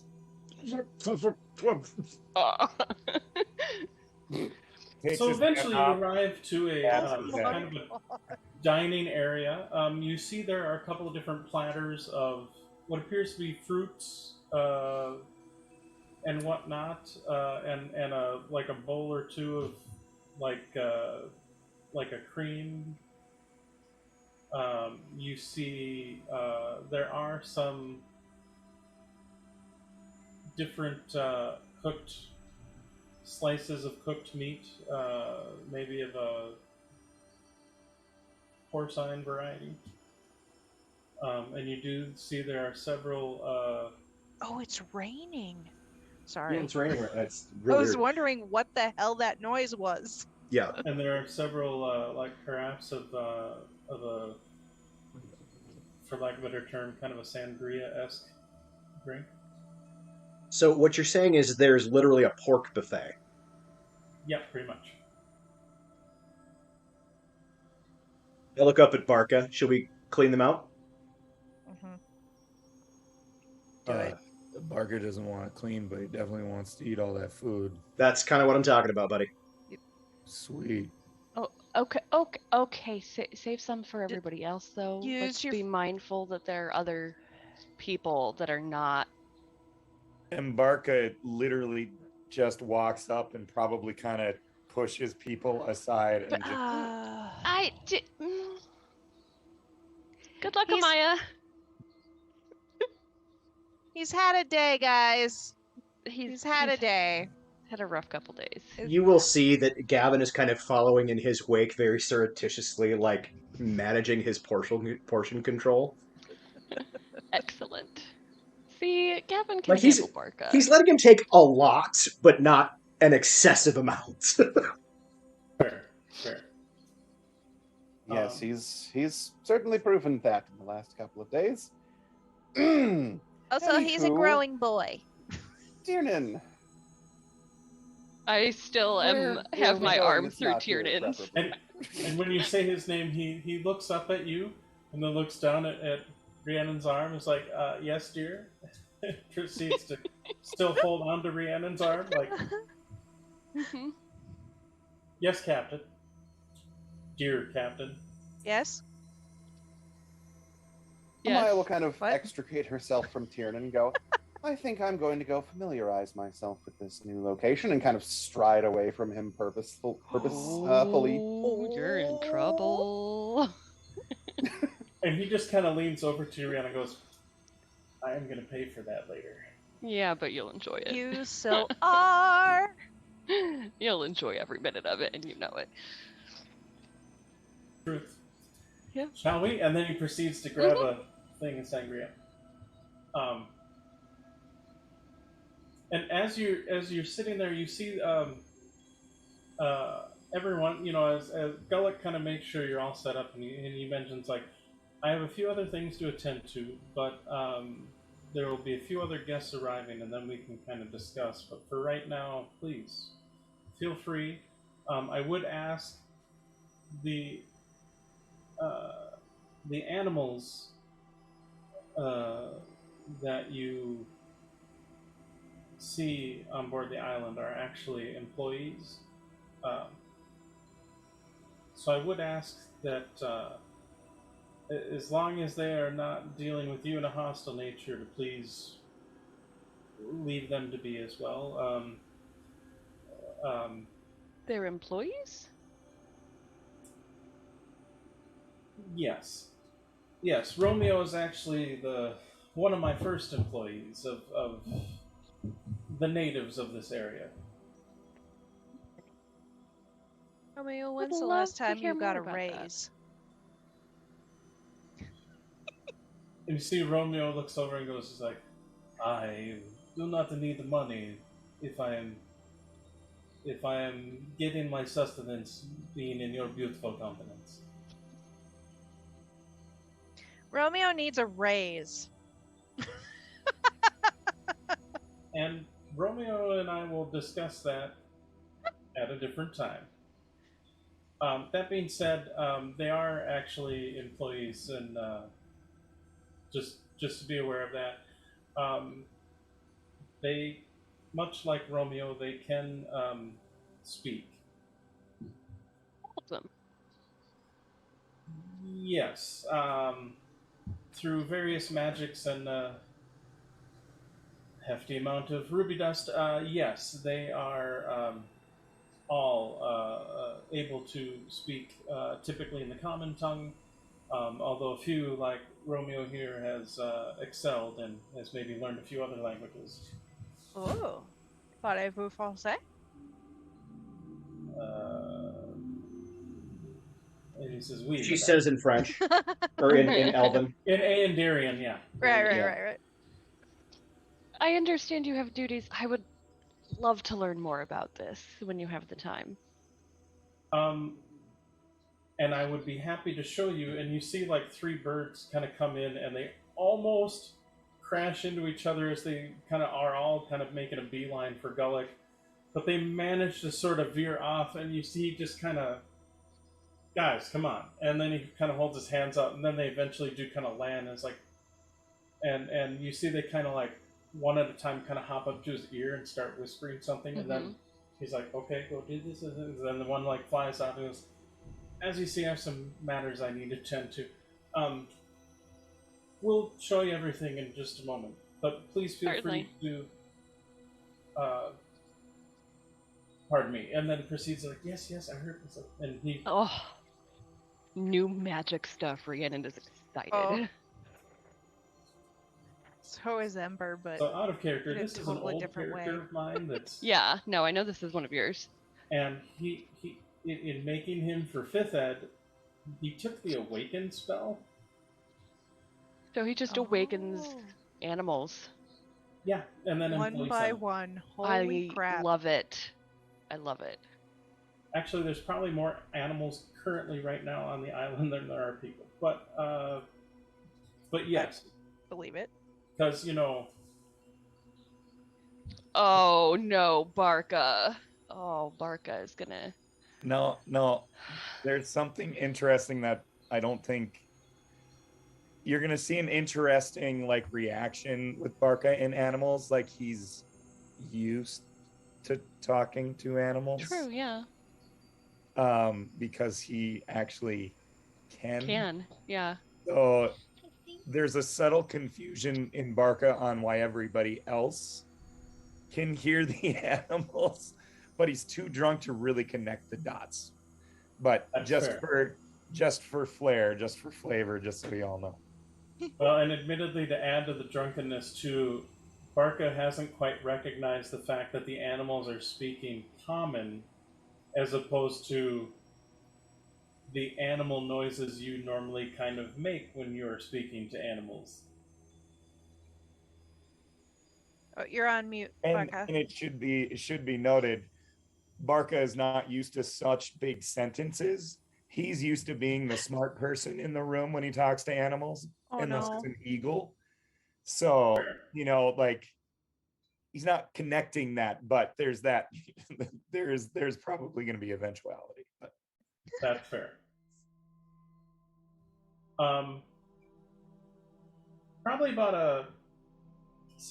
about a half hour, 45 minutes later, as you guys are well into your food, Ember, Romeo's professed his undying love to you. Aw. She's like, get in line. I mean, there are a few times where, admittedly, he will work the room a little bit and flirt with Rhiannon and Amaya, but he keeps coming back to you. Oh, absolutely. And you see after after about say half an hour, 45 minutes, you see that Gullick returns, followed by a couple of individuals. You see an old man, probably within his 60s or whatnot, kind of moving at a much slower pace, with a cane and just kind of slightly hunched over, not super hobbled, but definitely showing signs of age in their movement. Followed by a ginormous man who, in a modern day equivalent, is built like a frickin' linebacker, like 350 pounds, almost all of it muscle.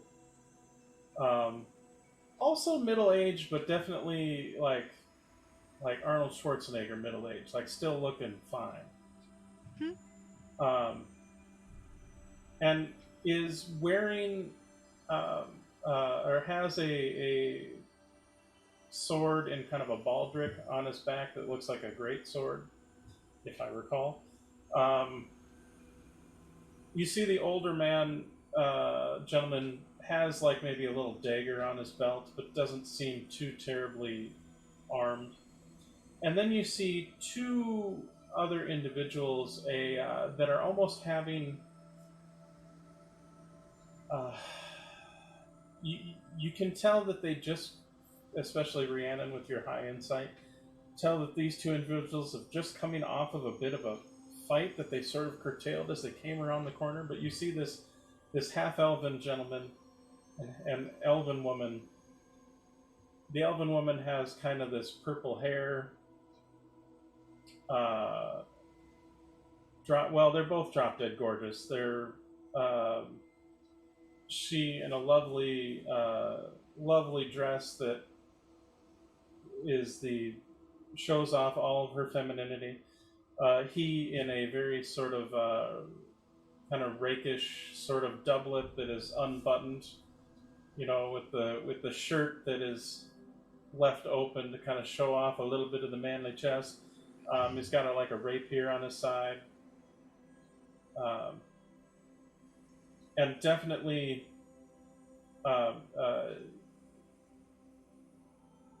you definitely get sort of the couple vibe off of the two of them. And judging by the sort of angry whispering going on between the two that seem to cut off, they're having a spat of some kind. Does she appear to be armed? You said he's got a rapier. She does not appear to be armed. However, you notice she has a dragon mark on it. And I would say for you and I'll say you and Ember again, just because you're the ones who were raised in a dragon mark house. You can go ahead and make a Arcana check.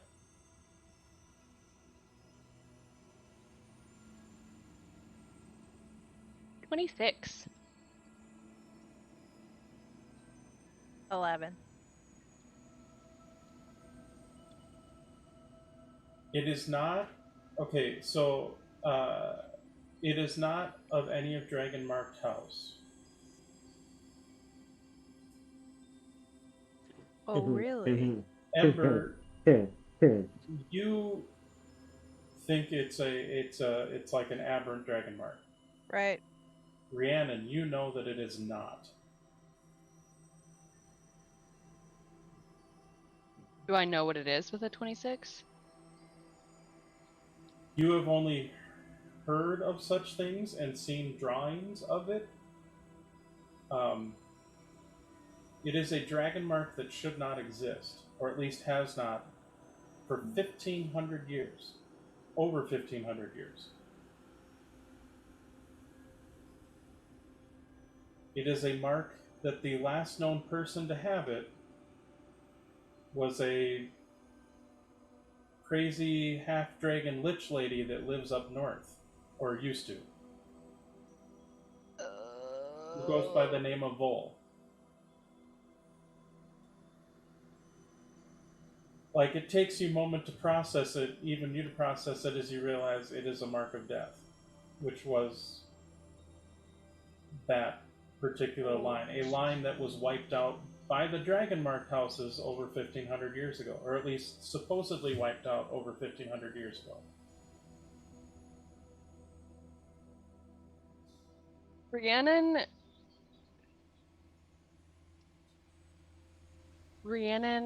is accustomed to keeping things to herself as she investigates. And so she takes that in and does her best not to visibly react. How far away are they? Can I, like...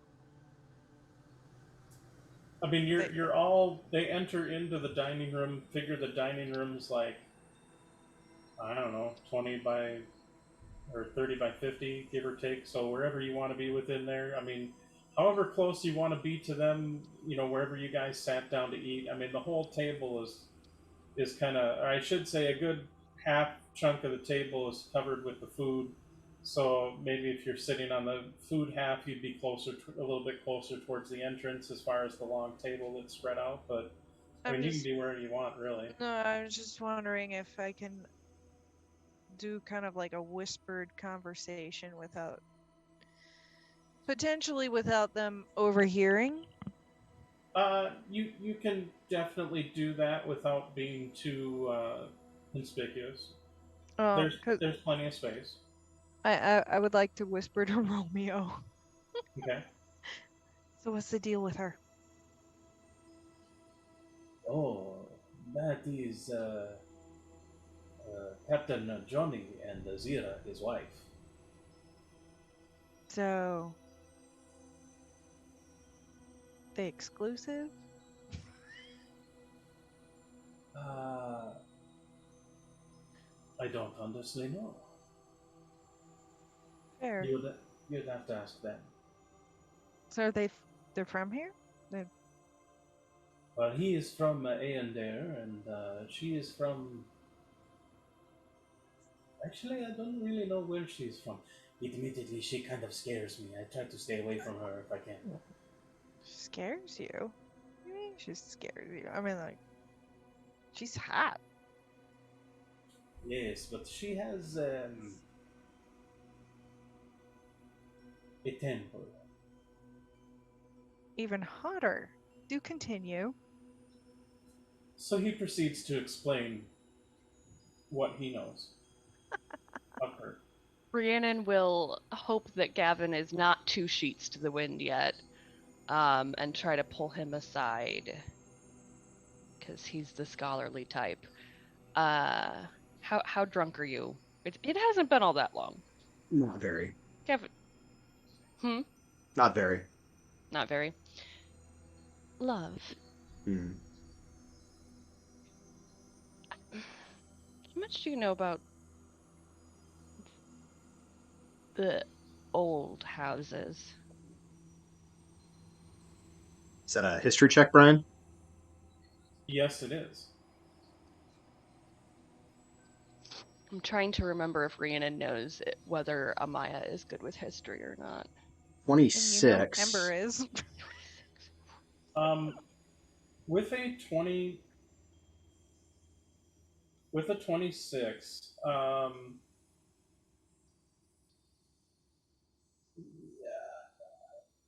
mean, you know some history. I mean, there, kind of the glossed over stuff. I mean, it wasn't really, being that you were not a dragon marked house person, and you were, for lack of a better term, minor nobility. I mean, you've had some interaction with the houses, but nothing. So you have passing knowledge. You don't have as So, necessarily as intricate knowledge as like I Rhiannon or know Ember. I know about the War of the Mark, but I wouldn't necessarily know who the players were. Yeah, I mean, the biggest scuffle was there was a War of the Mark that was approximately about 1,500 years ago. Truthfully, the more you think about it, the more you realize, oh yeah, that's when the House Tarkanan was trying to be a house and then got flattened by the other Dragmark houses. Like that was also part of the War of the Mark. But Don't so I mean, you know. know about that. I don't know a lot about old dragon marked houses. There's some kind of war that happened like 1,500 years ago. It was when House Tarkanan tried to split off, and the rest of the dragon marked houses said no with fists. Uh-oh, you're muted. Do you know anything about the Mark of Death?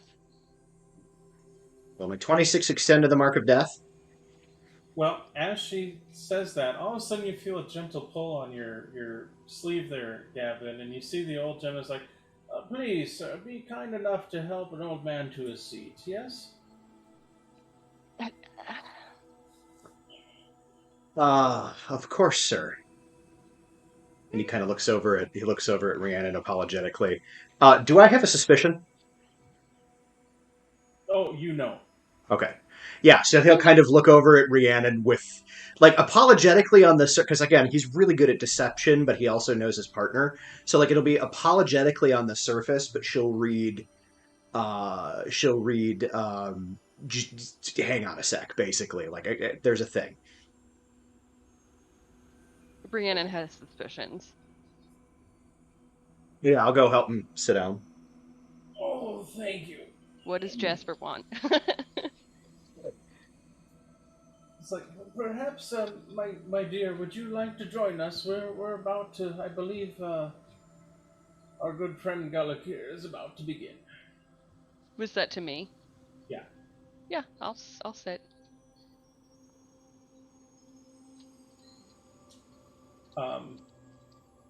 And admittedly, as the old man sort of interrupts your little conversation with Gavin, which actually, like, what's your passive insight, Rhiannon? My passive insight is only 16, but I've got a passive investigation of 22. Gotcha. So, between Gavin's sort of subtle signals and the how the old man sort of integrates himself in, you get a sense that the old man was maybe interrupting for a reason, Mm-hmm. more than just being a doddering old man who needs a little help here Yeah. and Real there. quick, once Gavin gets like them to the old man to the seat, and Rhiannon sits down, he will then get up and pull Barca over to their table, Okay. and then sit back down. All right. I've been kind of keeping an eye on Barca, so I'm kind of maintaining that. That's fair. That's fair. So Gullick is like, allow me some introductions. To those of you who may not know, this is Captain Jonathan Drake de Lirandar and his wife, Azira. Over here, my friend, the good inquisitive Jasper. Keen mind.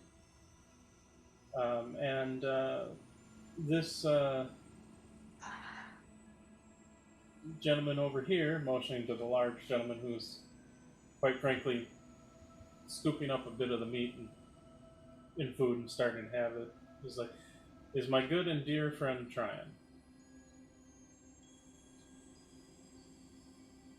It's a pleasure to meet you all. And to you, and he kind of gestures to Tryon and the rest, this is the crew of the Berezaya Argia. And I feel we have a few things we need to discuss. And with that, since it's like 3:30ish, how about we take a break? Sounds like a plan. Great. Yes, please. Time to do that. So we'll call her 10-minute-ish. Sure. Try to stay at 10-minute-ish. Sounds So, good. Be patient. If Sure. you need to start without me, if I'm dealing with kid stuff, feel free. no worries. Okay. All good. We'll be back in We'll 10. be back in a bit.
Hello, we have returned.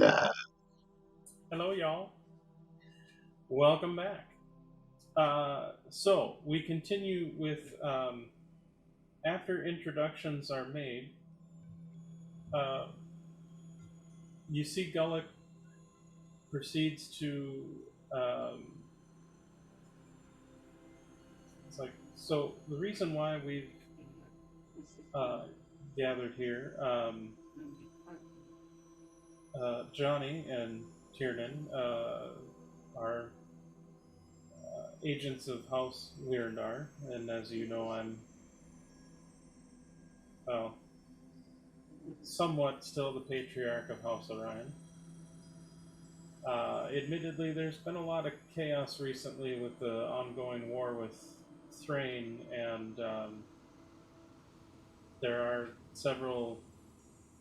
many disaffected members of the house that are of several of the houses that have decided to throw their hat in joining the war effort with House Tarkanan.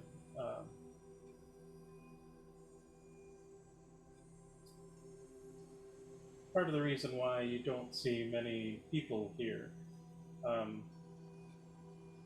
Skyhold was meant to be, you could say, my crown jewel, so to speak, as a spot roughly halfway where one could use as a base of operations to teleport for House Orion so that people were not 100% reliant on House Lyrandar airships to get from Stormreach to Corvair and parts beyond. And admittedly, with our location and our setup, was a great partnership with House Lyrandar in that regards. To facilitate a location where their ships could be potentially repaired or, well, as you may have seen, start to be built. And you see the elven woman with the purple hair under her breath, Azira, goes, or rebuilt, and then just kind of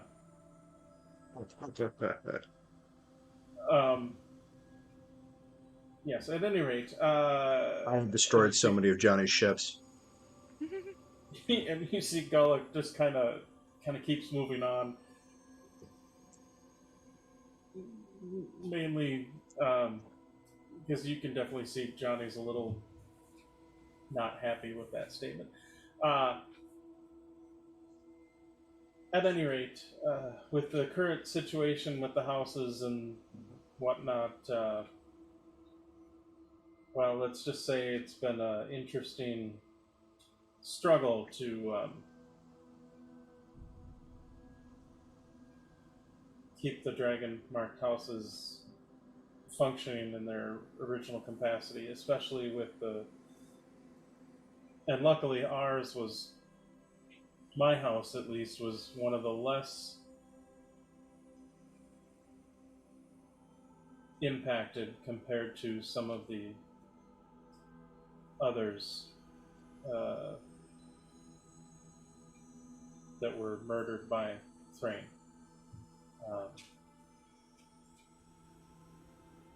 It's been a difficult time. But Jasper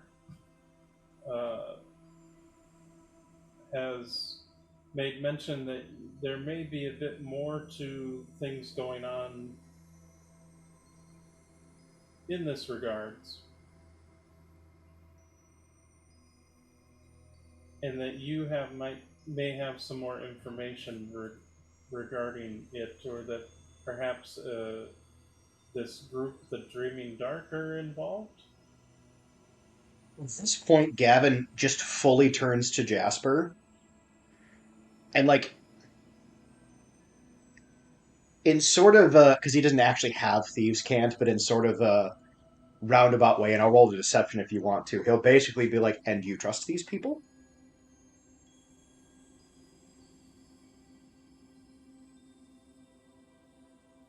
When you say these people, are you kind of implying He's meaning Tryon and because he doesn't know who these people who are from a hole in the wall. These friends of mine, we have been together for many years. We are, while not a crew, so to speak, let us just say that in our youth we found ourselves to be quite the adventurous bunch as well, and those ties have manifested in many ways, including marriage, and kind of gestures towards Johnny and Azira, and although, and actually then gestures towards Tryon as well, although some of us are still bachelors, and he actually gives a little wink at Rhiannon, and then kind of mainly for that response right there. But we are there. I trust these people with my life. Are we talking full disclosure? Yes, I think at this point, full disclosure is a good thing. And And you see Gullick kind of steps in real quick. If you're worried about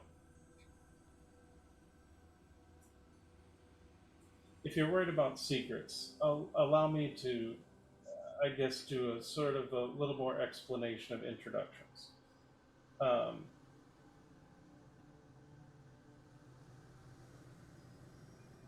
Tryon, perhaps we should start with you, as your secrets are at least the most visible? Oh, I don't know. I'm very curious about Lady Azira over there. yeah, I think the biggest elephant in the room is certain markage. Okay. There. We're just you gonna go see- there. And you see the elven woman looks over and is like, "Oh, really, Sparky? You want to And- talk about marks?" Yeah, How we exactly can talk can- about marks. And how exactly that mark came to be, considering it's not been seen for over 1,500 years. Yeah, at least my mark is associated with a house. Oh, so is hers. So is hers. Yeah, that deals with a lot of familial stuff, which, quite frankly, I don't want to get involved in right now because, quite frankly, it's a whole long thing. I killed my great-great-grandmother. Like, it's a whole deal. So, at any rate, we'll just deal with that at another time. But yes, it is what you think it is. I'm special. I'm here. It exists. Let's take a look at some of the other members of the group, shall we? Is anybody else having a hard time finding the elephant? Oh boy. We actually ate most of the elephant, my man. Yeah. Sorry, I'm trying to channel as much of my inner Rachel Azira as I That was possibly can. great. I That was wish good. Landry were watching. I'm sorry. I wish she were watching right now. Yeah. I wish she and Andrew were watching, but they're out watching Thor. I honestly just totally pictured. Yeah. All you're 100%. doing is reminding me we need to Totally schedule said that next to game. me. That's fair. That's fair. We can set the conversation aside, but it's not over. Fine. It's cool. And Gullick's like, so at any rate, Tryon, would you be willing in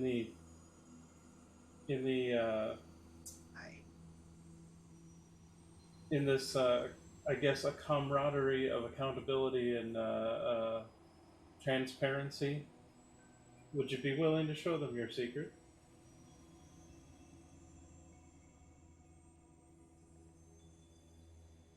You expecting me to respond? Sorry, yeah, he'd do it. Okay. So you see the big gentleman kind of touches like a ring for a moment, and then you see his image sort of shimmers and changes into that of an extremely large and well-armored warforged. Oh.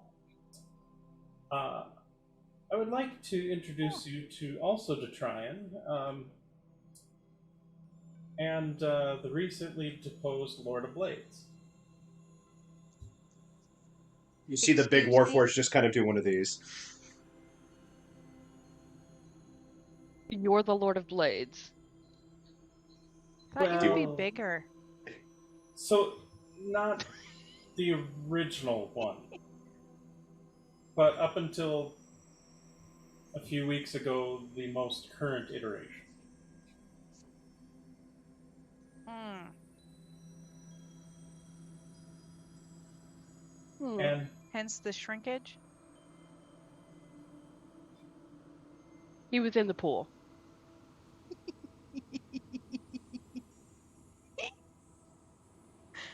Sorry. And Gulick just moves on past that and goes, and then our friend here, Jasper, who is a highly sought after inquisitive, and you see Jasper just kind of stands up and is moving like he still looks like an old man, but is moving with an agility that is not the agility of the person he was just a few minutes ago. Mm-mm. He says, Oh, and we've met.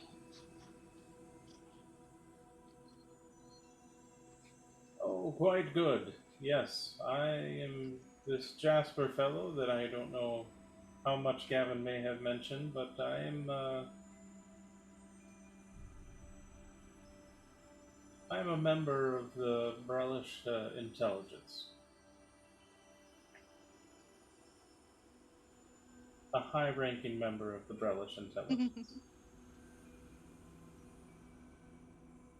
And you see Gavin Gulick kinda- internally eye rolls, but doesn't do it outwardly. And you see Gulick, yeah, and Gulick even kind of and kind of just and goes, "Very well. I lead Brelish intelligence. I'm the head of the Dark Lanterns." And my boss, if that wasn't made clear. Well, So cool. A lot of let's- heads here. And you see Tiernan's like, "I'm just a sometimes airship captain." Sorry, this is out of character. So is Johnny. He's like, I'm not really. Hi. And then he just kind of sits back down as he realizes he. So as you can tell, we adventured in the past, but we've kept these circles tight as we help each other along in trying to stop the chaos from at least being as chaotic and unfolding as it seems to be. And so, from what Jasper has told us, we want to thank you for your help in taking care of the dragon in Kabara, and at least making that region a little more sane, considering the rest of Corvair seems to be on fire. I think it was with one of your more recent reports, though, Gavin, that you brought up some concerning news that Jasper wanted to discuss. And then when we heard news from Tiernan, as a separate thing that Captain Amaya, had reached out to him, we felt like this was maybe a good time for all of us to come together and maybe share what we've learned,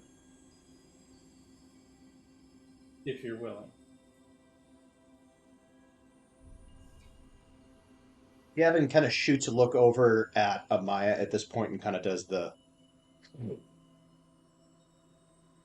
Yeah, Maya will mind lick him. In all of my reports, I never mentioned the truth about Zaya. So going forward, keep that in mind. Will do.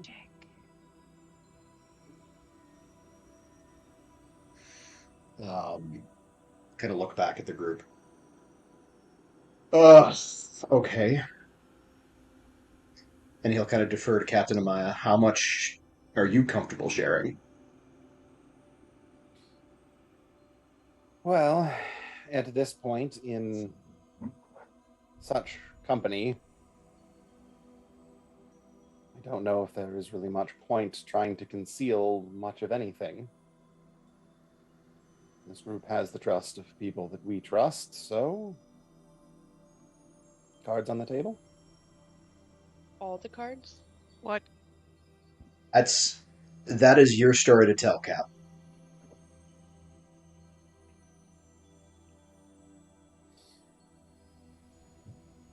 Very well. Anamaya will kind of go over the story of coming across Zaya and what and who Zaya is And that will how we all probably came to be here. segue into why the Dreaming Dark is coming for her so hard. Yes. Yeah. And I our will suspicions there actually. too. Yes, and Amaya, when it kind of starts veering into the conversation of the Dreaming Dark, will probably also throw out a just kind of, hey, by the way, my biological family may also be coming after this shit for their own reasons, because they absolutely hate the Dreaming Dark, but they'd blow up the world to kill them, so we may have to contend with them too.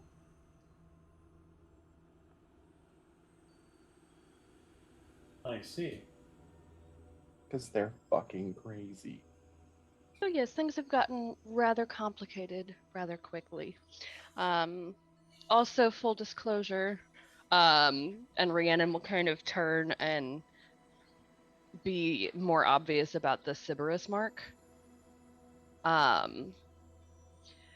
While I have at this point refused any sort of position of authority in my house, it is likely they will want me to take up that mantle. So if House Madani is needed in some sort of capacity, I can have influence there. Well, house politics, Dragonmark house politics aside, while it would probably benefit us having a younger member with such influence to maybe try and sway those more disaffected members that have decided to join House Tarkanan.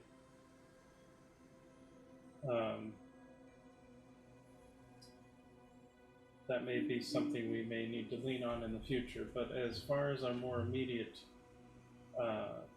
concerns, I want to make it very clear that I would not support any action against House Tarkanan. Yeah. And in fact, fully support House Tarkanan and their desire to establish their house. and you see Gullick's like, look, I know this is not what you intend to get into here. I am simply stating I appreciate your that there are earnestness. boundaries here. Let me explain something, I guess, from my point of view. As a whole, I mean, we all here have certain interests that, if we had to force between friends and those interests, some would have to choose the interests over their friends. I understand Jasper's first concern has to be the safety of the Brelish citizens, the Dragonmark houses, or my Dragonmark house most of all. I have nothing against House Tarkanan in theory. My worry, though, is that in their attempts to legitimize themselves, they are endangering all the dragon marked houses in doing so.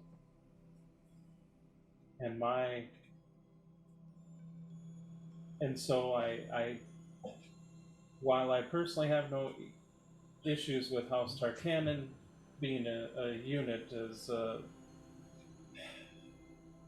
be quite frank, I, what was done in the past unfortunately has wounds that carry scars that we're still dealing with. I personally don't carry any ill will towards House Tarkanan. I have a metagame question.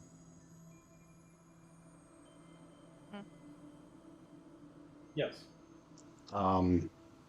When these two confronted Azira about the Mark of Death, did that prog the historical reference to the obliteration thereof? Yes. The Mark of Death was its own dragon marked house that was destroyed, along with House Tarkanan, which at the time was not an officially recognized house, as opposed to the Mark of Death that was a recognized house. And this is more of a question for Ember, but kind of above table because Adam doesn't remember. Was Ember for legitimizing House Tarkanan as a dragon marked house or against? 4. Okay. So Gavin will then pipe in at this point and say, so you're concerned about House Tarkanan claiming legitimacy, but you're harboring a person with the Mark of Death, which supposedly was destroyed 1,500 years ago? Mm-hmm. No. What I'm saying is Tarkanan, by their actions of involving all these disassociated members to enter into a war, endanger the dragon marked houses because of their neutrality, which causes more chaos in the world when we're desperately trying to bring calm to the situation. Let's be honest. And The I'm dragon sorry, marked how houses only practice neutrality when it serves them, and have had no issue in wiping out Tarkanan and the House of Death previously. And the sins of our forefathers who have died long before we were even a twinkle in our parents' eyes is not an argument I'm going to go into today. I don't necessarily agree with all of it. I'm worried about the current actions. I understand that, but if we'd not taken the actions we did then, they wouldn't need to take the actions they're taking now. and These I'm things may not be pretty. sorry, your assumption that neutrality is always maintained in the current day and age? Hi, I would like to introduce myself. I am Ember Vidalis of House Vidalis, who bears a very big mark that is aberrant. I am a child that was produced for a war.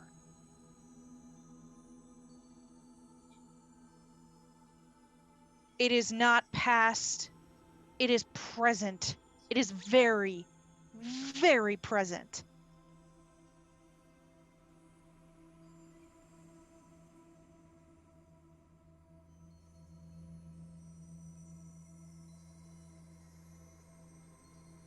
You see,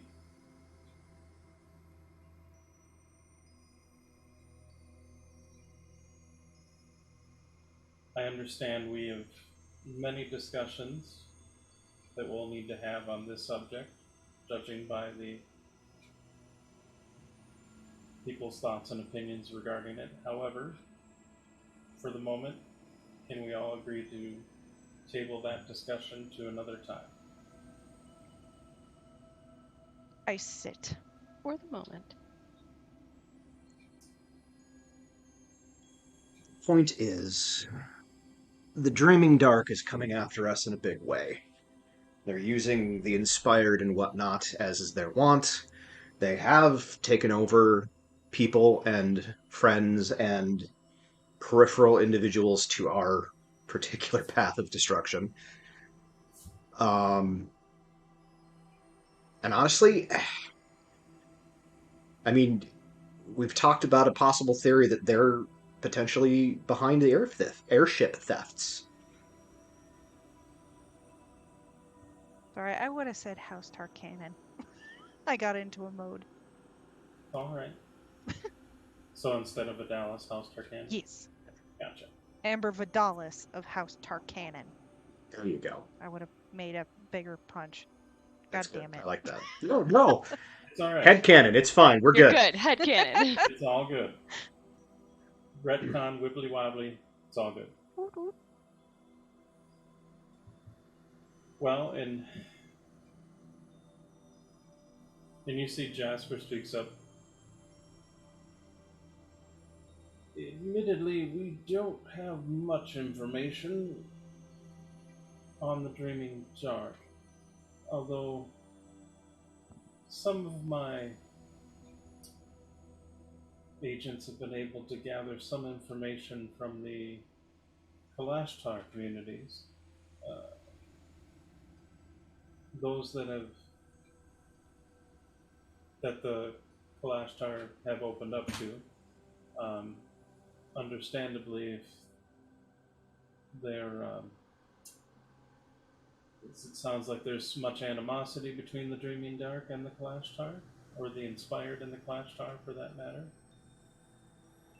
I would call that the understatement of the century.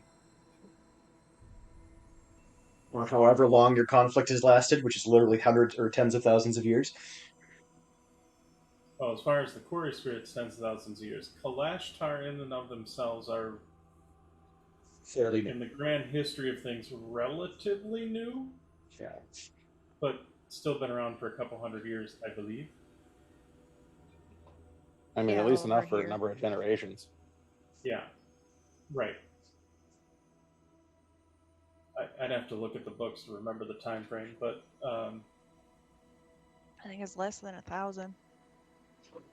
definitely less than 1,000 for the Kalashtar, yes. I think, yeah. Do you have what other information? You say they can possess people, or Gavin defers to Amaya Yes. on this one. This is way out of his pay grade. Sure. Well, the Kalashtar people, at their core, are regular humans, basically, that bonded with quarry spirits. All us Kalashtar carry with us a piece of all of the quarry spirits that originally came into our world. The Dreaming Dark inspired, very similar to quarry spirits from the same realm, but they don't ask nicely. They don't attempt to coexist or fragment through the generations. They simply take and control wholesale.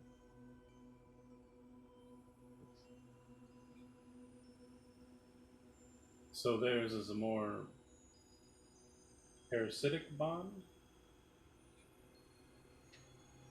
I feel that is an adequate comparison. Whereas the Kalashtar are more symbiotic with Quarry, Kalashtar are very much so parasitic with those they choose as hosts.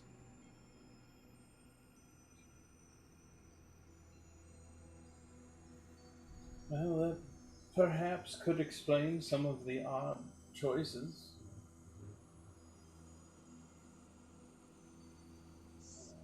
that have seemed to been made in the war recently.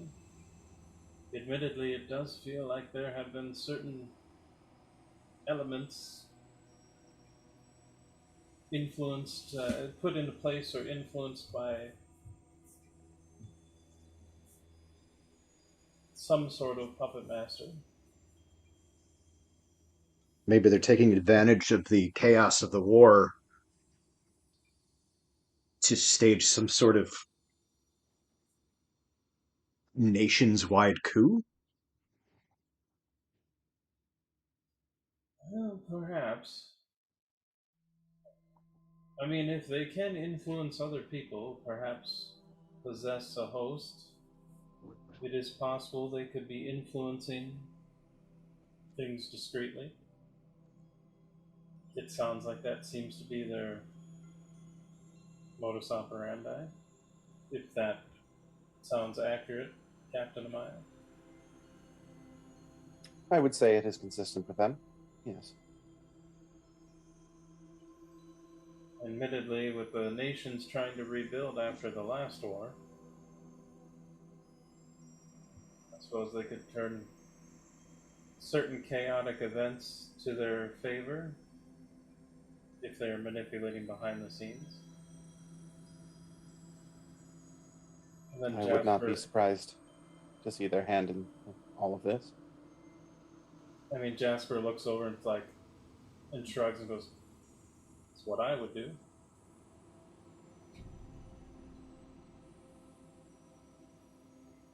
If I needed to.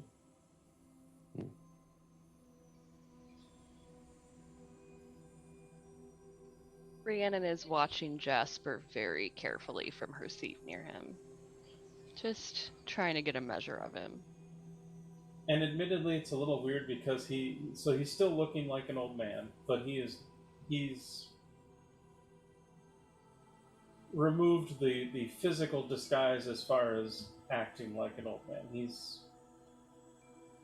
He's talking and gesturing and seems surprisingly live. It's a weird sort of dichotomy for your brain to wrap around a little bit because it's so like one of these things is not like the other kind of, Yeah, I that think, cognitive dissonance. I think even Gavin is like has never seen him pretend to be anything other than the old man, so even he's kind of like, oh, this is new. Yeah. I'm assuming Ember and the elf are just glaring daggers at each other without blinking. I mean, to some extent, yes. She's definitely giving, especially the female members, probably the stink eye, and definitely kind of comes back to you every once in a while, Ember. Um, Okay, my gaze never leaves her face. that's fair. And you do see that her husband, Captain Johnny, as it were, definitely has as he's listening to the conversation and making sure not to engage either the two of you in direct eye contact, but definitely has a solid hand laid on her arm to kind of like, sweetie, Probably don't, muttering something in Elven about Rule 74, and you guys are dangerously close to breaking it. right?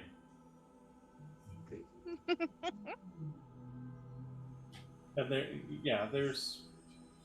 there's probably a whole weird internal dialogue where they're already arguing, which is going through both his head and to some extent you can even even you can maybe even see sort of see that as they kind of give these looks and gestures towards each other, but she ultimately will and kind of sit back and listen politely, doing that very brisk sort of polite attitude, but Corporate polite.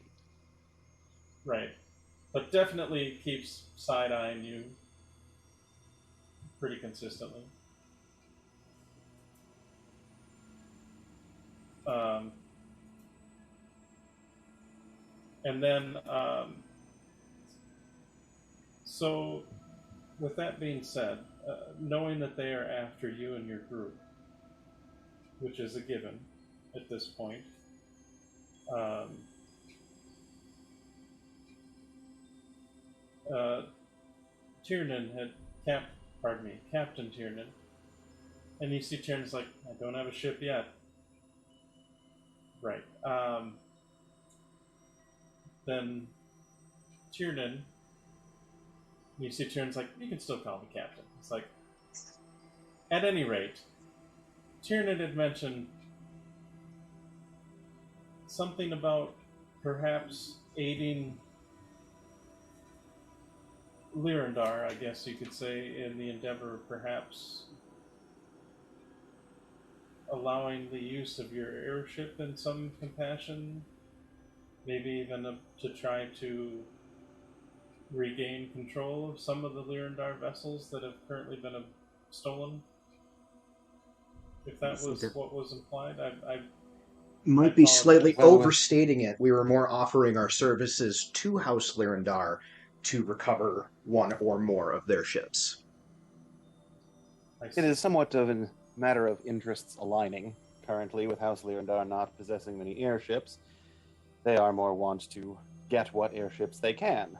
Us being in possession with an airship that we do not wish confiscated, it is in our best interests as well to see House Lyrandar better supplied, so they do not look our way quite so closely. Okay. So, in hopes of aiding them allowing you a bit of freedom, sort of a you scratch my back, I scratch yours sort of. All right. Yeah. Yes, pretty much that. Well, as I happen to know offhand, I know of at least 2 airship captains and their crew that are currently without a vessel that would be most delighted in procuring a couple of airships. And Gullick kind of looks over towards Johnny and Kiernan and would be quite vested interested in helping. Perhaps, though, we don't necessarily bring the airships back to Lyrandar just yet. And Gullick kind of looks over to them as like, as if this Dreaming Dark is involved and has some influence in Lyrandar, I would rather we keep the circle a little bit closer, if that works for you. At least to start. I mean, if you can keep Lyrandar off of our butt, yeah, I think that's doable. Well, and it's not just Lyrandar. It's also the nations. Because it was not Lyrandar that came after us, it was Brellish soldiers. No, you're correct. However, I don't know that even Lyrandar would have afforded us that kind of protection. Well, and that being said, we'll see what we can do about helping with that. Admittedly, if we're able to return some airships, that would go a long way towards getting them off your backs as well. And luckily, we do have the influence of the Brellish Council, or at least are able to gain their ear. And Gullick kind of gestures over towards Jasper. So it's not entirely out of the realm of possibility that we might be able to do something to at least stop them from going after you immediately. But I have no doubt there's some risk involved. But if you are open to the idea, having, quite frankly, a few airships under our belt, at least as we get a better handle on what's going on. Now, may I ask, Captain Amaya, you mentioned, well, Jasper had mentioned reaching out to some of the Clash Star communities. As we know, there are some of the smaller communities dispersed amongst the various cities of Corvair and whatnot. But do you, in general, the Clash Star mainly come from the continent of Sarvona, correct? That is my understanding, yes. Would it? I did not grow up in a typical Kalashtar enclave, however, so the norms of Kalashtar life and civilization are not much more well known to me than they are to you. I see. Do you know if they would offer assistance? Were we to try and reach out to them?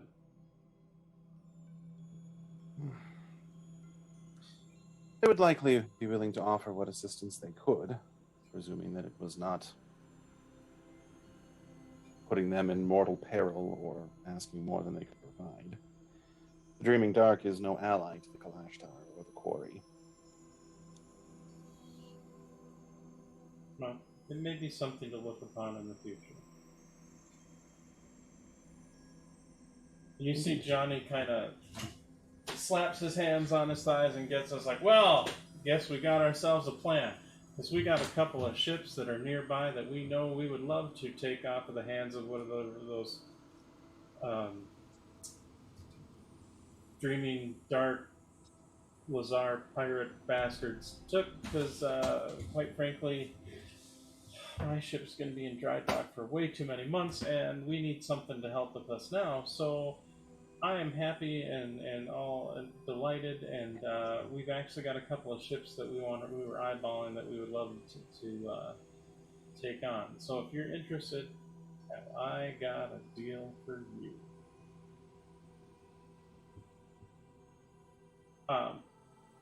And proceeds to lay out his plan, which is really not much of a plan at all. Other than Go to there, take the ship, return to Yes. here. That is pretty much the sum of the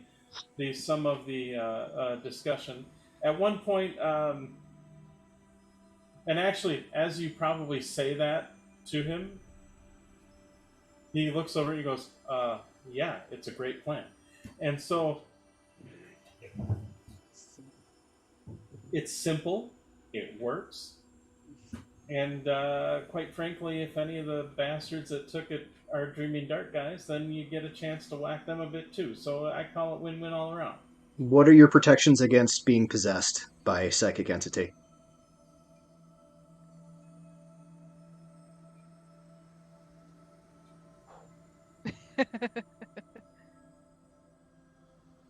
I'll have to get back to you on that one. Yeah, my point is that I think our plan needs to be a tad more nuanced. Okay. Is there a way to identify which people are possessed by these Dreaming Dark bastards so we can avoid them or kill them first? Nope. Not that I'm Could aware they of. be, like, Amaya, do you have... hop bodies, like horrible hopping body things?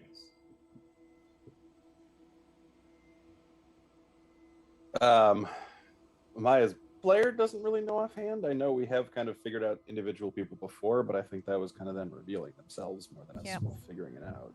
So, usually the Dreaming Dark, well, at least when it comes to the Inspired. So the Inspired are kind of like the cult of the Dreaming Dark, for lack of a better term. In that they're an indoctrinated people who believe that the Quarry spirits are kind of like they're sort of divine beings.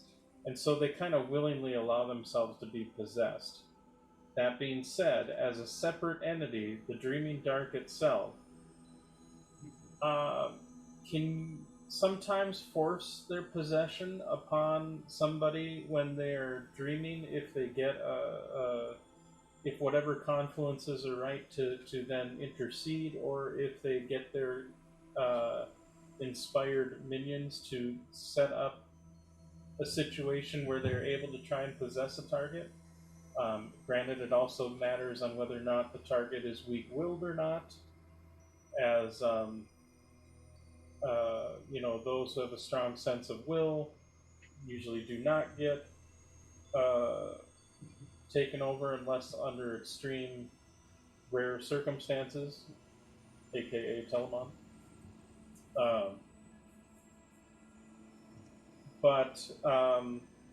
So in general, strength of will is a huge factor. But in addition to that, there are certain magics that can. You guess there are certain magics that could maybe try to detect them if they were created. You do remember at one point, Telemon, actually, you guys might even still have the wand. Telemon had made a wand of detecting I think it was like a dragon mark. I have it. So there are, you could, specially custom make magics to try to discern, to maybe try to detect a quarry spirit, um, which you probably wouldn't be, considering that both the Kalashtar and the Dreaming Dark are all based off quarry spirits. You may not be able to necessarily differentiate between the two, but realistically, if they're not a Kalashtar and they're sensing a quarry spirit, that probably means they're the Dreaming Dark.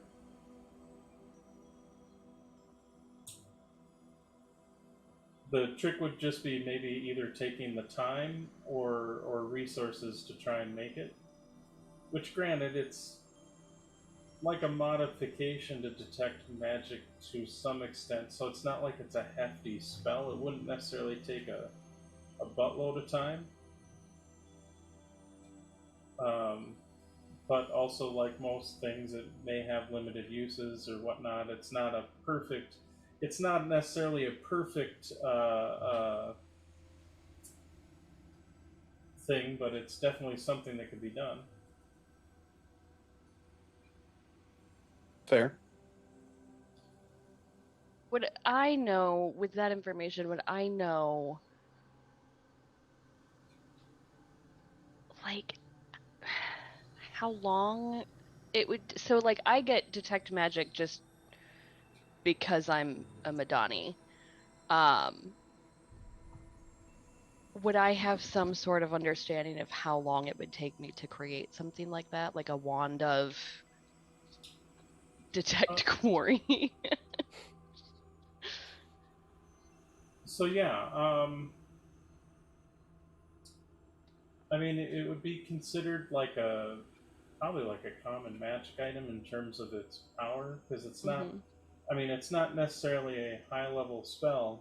It's Right, no, it's a first level spell. it's more or less just taking an existing premise and just slightly modifying it a little bit. Hmm. Um, But I do have a cool ass bitchin' Sybaris dragon mark, so like I'm all special and shit. that is true. Is that how that works? Um, Yes, I if that's how guess, Brian lets it work. and granted, I'm kind of rolling with this as far as this is maybe some of the discussion you guys are having as you're sitting there and talking. Um, if any of you, I guess, do you make mention of the idea of some sort of detecting Hmm. quarry thing? Um, you see, Alex, like, actually, um, hey Romeo, I apologize for the romantic interlude here, but could you do me a favor and tell Jared, and I'd like him to come up here so he can join us in the discussion real quick? As you wish, Senor. Mi amor, I will be back as soon as possible. But of course. And he gives you the little peck on the cheek, and then flies off. And A as you literal peck on the cheek. a literal peck on the cheek, and then a few minutes later, you see the Jaredin and enter back in and goes, Jaredin, I'd like you to sit down with Lady Rhiannon there. She has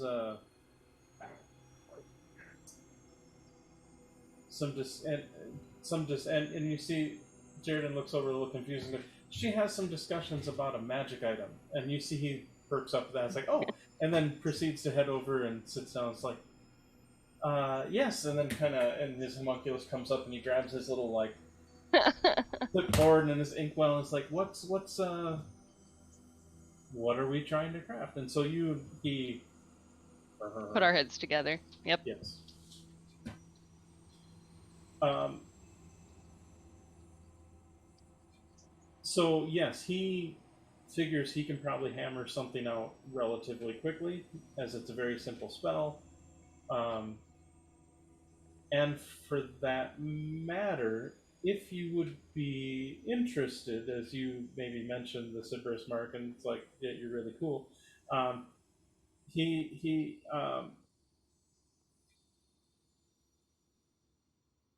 he makes mention that he could try to make it a little bit more of a, for lack of a better term, kind of a like a dragon marked item, so that it's sort of augmented by those that have a specific dragon marked. Because you've heard of certain, like every house has certain dragon marked magic items that are kind of specific to their house, whether to enhance their magic or whatever. And if you were willing to aid him, he could probably. He's like, I could put that out in like a day. Like it wouldn't be that bad. Absolutely, yeah. Because when you're a high enough artificer, you can make shit quick. But the trick would be is then you'd probably be the only one that would be able to use it, since it would be more or less not attuned to you, but it would be set right. up It would be set up for the Madani Dragon Mark for the House of Detection.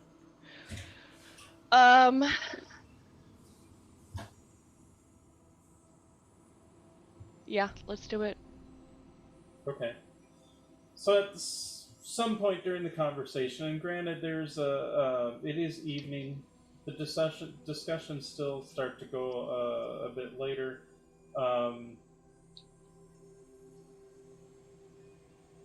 Initial plans are sort of set, we'll say, and there will be a meeting in the morning. We'll kind of catch up on what we've done, yada yada yada.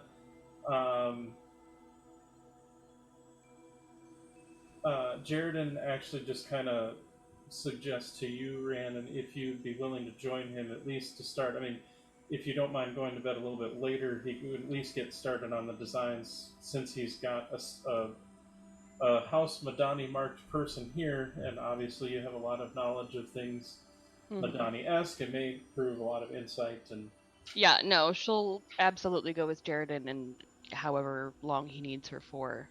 Okay. And you see, this is probably the most animated you've seen him. I mean, you get the sense, and he's not that he's socially inept. He just is very seems like very kind of introverted. But you get down to so you kind of go back into the bowels of this place, and you get to. He takes you down a different tunnel than where you would go back to your ship, but takes you back to this sort of central chamber where you see there is a adamantine tower that's about 3 stories tall. It has several. It almost looks like. You see these like metal coils that are about as thick around as your leg that run to it, and then that run from it, run to and from it, and to this large, very sort of kind of like if you took a cube and put it on one corner, so it's got that kind of triangular sort of shape, but it and it seems to be sort of spinning, and it has these arms that seem to be kind of holding it in place because it's kind of floating. And you see from there are several cables, more of these kind of cables and coils that run into holes in the wall and run throughout the place. Go ahead and make I'd say either history. I'd say history or Arcana with disadvantage. Great history or disadvantaged Arcana? Yes. Okay. We're gonna try for Arcana anyway, because that's a much better bonus.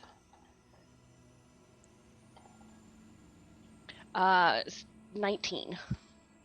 And which one did you roll? Arcana. Arcana.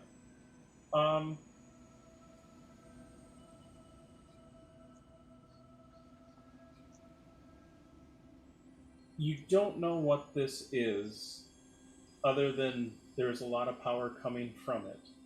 Mm-hmm. That being said, for lack of a better term, magical technology of it seems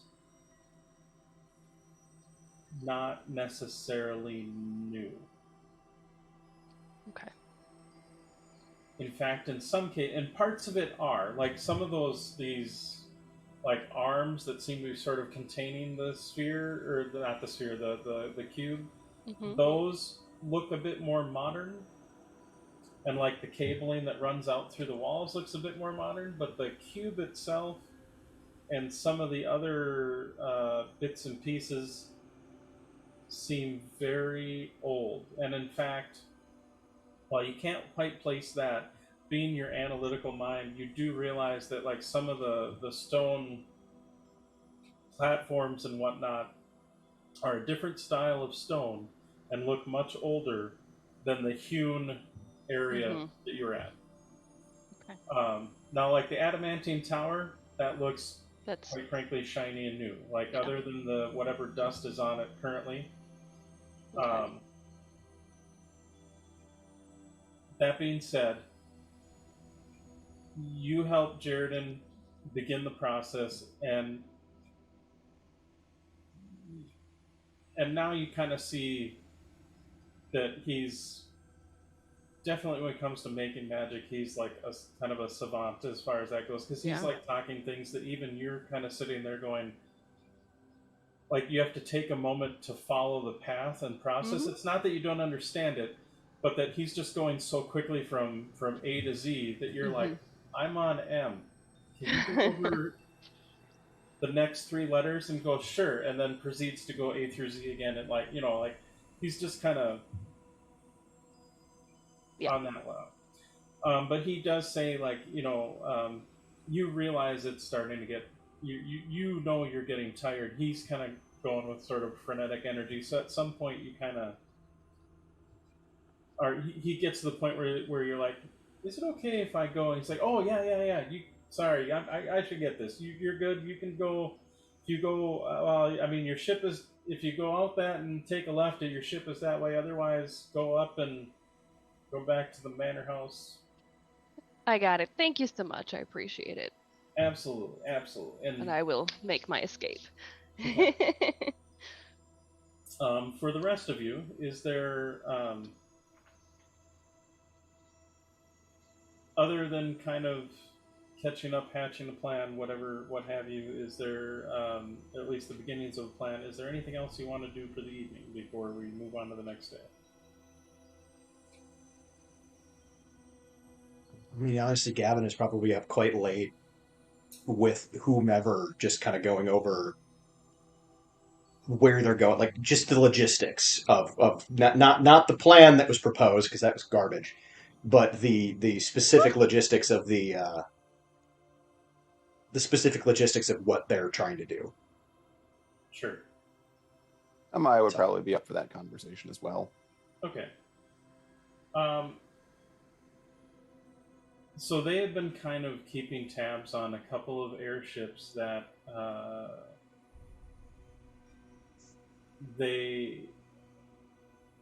So granted, a lot of the airships that were stolen, for the most part, were continuing to stay around the Lazar principalities and, quite frankly, to raid different areas of Forbear. However, some of these pirates, sky pirates as you were, have decided to take their endeavors down south towards Stormreach Way and whatnot. Now, they haven't. There was one aborted attempt to try and sack Stormreach, but there's just enough chaos of violence in Stormreach that they didn't really get that far. However, there have been a few recent, we'll say recent rumors or reports that a couple of expeditions that were maybe heading out of Stormreach may have gotten waylaid or raided shortly after leaving Stormreach. So they know that there's a couple of these ships out there, and Johnny's like, and I think I even know where they might be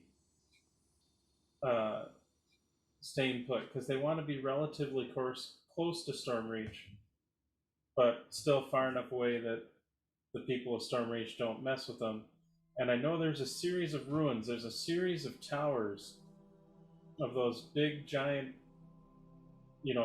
giant towers that are, on foot. They're roughly a week, knock on wood, travel, depending on what the traveler's curse does. But by airship, would easily be within a day's ride. And I admit I may have, in my youth, maybe parked an airship there once or twice if I happened to be moving certain goods that were maybe not quite on the inventory. That being said, it would be not a bad spot to park the airships, and I think that's where they're parking them. We may be able to sneak on, if we can either. Now, if they see that they'd see an airship coming a mile away, but we could, quite frankly, with your ship's ability to be, not looking exactly like an airship, we might be able to get at least close enough that we could drop off a crew or something to perhaps, get close enough to get a crew on board and steal the ships back. Maybe even take whatever they plundered. I don't know, what do you think? Knowing that and having somebody that knows the terrain is probably going to be very helpful. Well, and some of my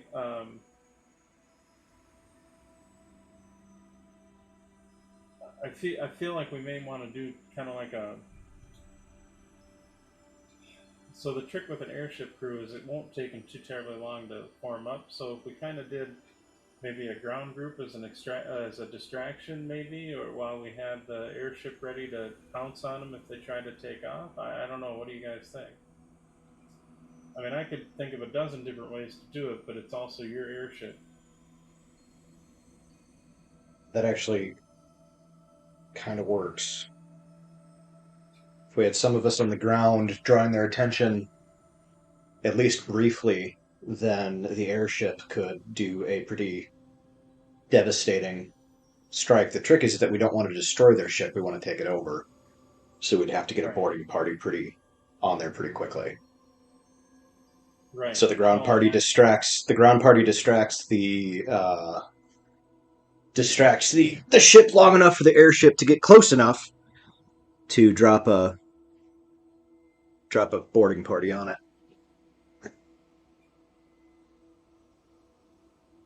Be Okay. no way in which splitting the party could ever fail. Well, here's It's the always deal. worked out so We well. could take. I mean, it's your ship, so obviously you'd want your crew on the ship. Although I would say, if you have any people that would be interested in the ground crew, I mean, obviously we'll keep. Damn it. Tell you what, Johnny's like, I'll run the ground crew. I can take some of my guys. If any of your guys want to volunteer to join us, we'll work our way up the tower. Maybe Kieran and his crew stays on board with you and your crew, and whatever crew members don't want to come with me. And then we can maybe have them jump on whatever airship starts to take off. Hopefully we can squeeze them in the middle and get them before both ships run. Or for that matter, once Tiernan and his crew can take the one vessel, then we'll have two vessels to chase after the third one. I mean, if feasibly we can get a landing or boarding party close enough, Zaya could, assuming the captain is willing, Zaya could sort of pin down the one while the boarding party took care of the other, and the ground crew is just drawing extra people off of us, so theoretically make taking the ships easier. Yeah, at that point we just have to figure out our timing and maybe a way to communicate with each other. Although I've got spells, I'm no slouch. have a wand of sending. Perfect. It only has 3 charges. Well, but all we need is the trigger. All we need is the trigger team to have access to the spell. Basically, the person that everything kind of hinges on to let us know that they're ready, and that's all we really need.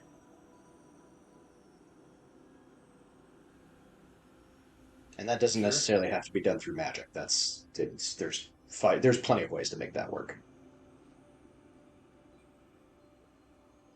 Well, and maybe we can get maybe if some of Romeo's crew. Oh, where is Romeo? And he kind of looks around, and meanwhile,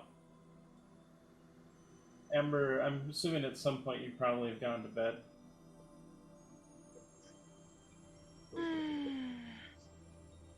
No, I'm kind of a late owl. That's fair. So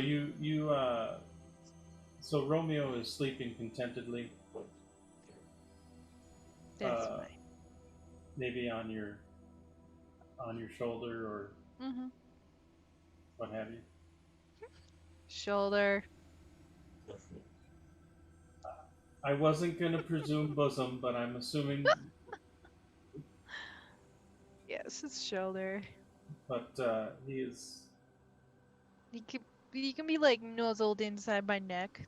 That's cool. It's totally doing that. I mean, I'm warm, so I'm like a friggin' heat lamp. Which doesn't seem to bother him one iota. Nope. All right. So with that being said, you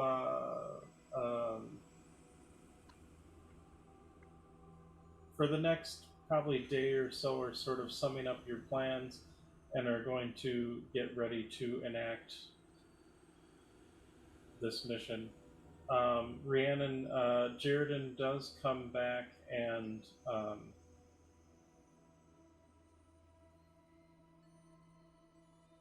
comes back with maybe like a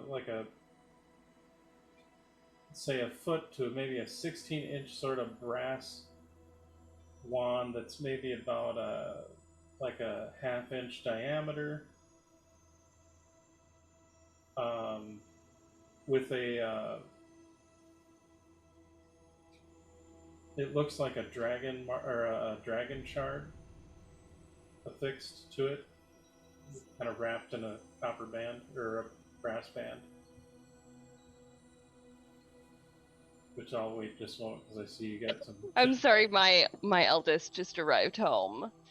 Gotcha. Hi, goofballs. Get out of there.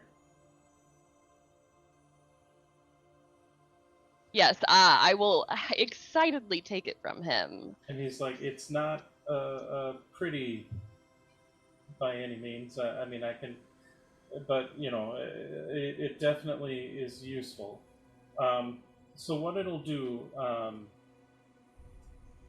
effectively, it's going to work like Detect Magic, except it's Detect Quarry.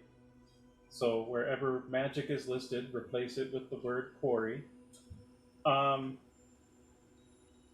It will have 3 charges. However, being that it is a dragon-marked item, you can expend one of uses of your dragon-marked spell abilities as another charge. Oh. Or to repower the charges on it.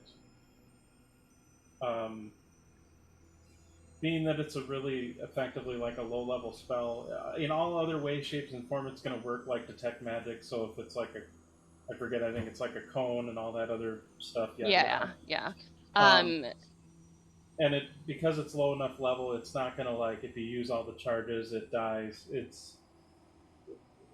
I'm assuming it recharges like it probably at dawn. recharges like a D3 at dawn. Yeah. Okay. Like a regular most item, like a D3 charges at dawn, or you can pump anytime you use one of your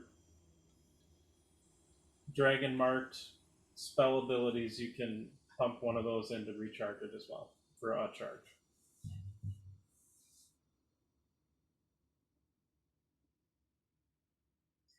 As far as for the rest of you, is there?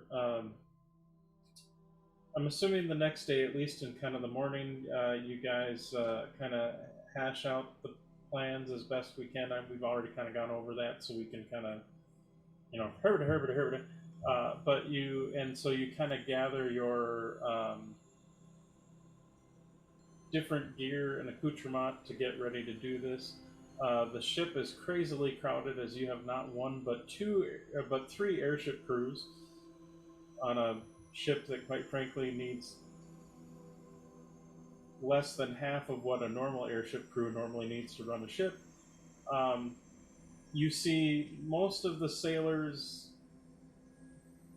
definitely look at Zaya with a bit of awe, because, for pretty much all of them, for all of them, this is the first time being on board a vessel like her, which is like nothing they've ever seen, really. And the dime novels and the penny dreadfuls that have already been made don't seem to do it justice at all. So all of them written by Gavin under certain various pseudonyms. Right. There's a couple ballads out there now too. No worries. Sorry, what was that, Ember? There's a couple ballads and maybe an epic. Just a few. And those were the ones just created by you all. Yeah. Because let's face it, there's going to be a few hacks out there that are going to try to get so many copycats. Yeah.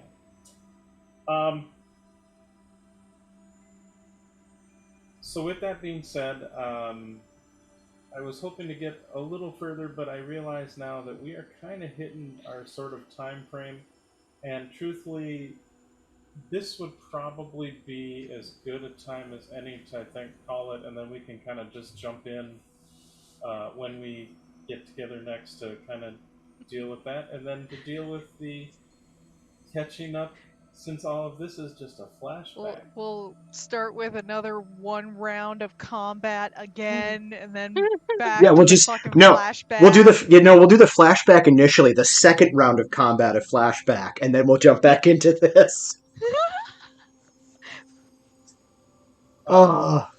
So with that being said, we want to thank all of you for joining us. I know this was a lot of like lore dump expedition-y stuff, but I hope you all enjoyed it and had fun. Did you guys have fun? I know I had fun.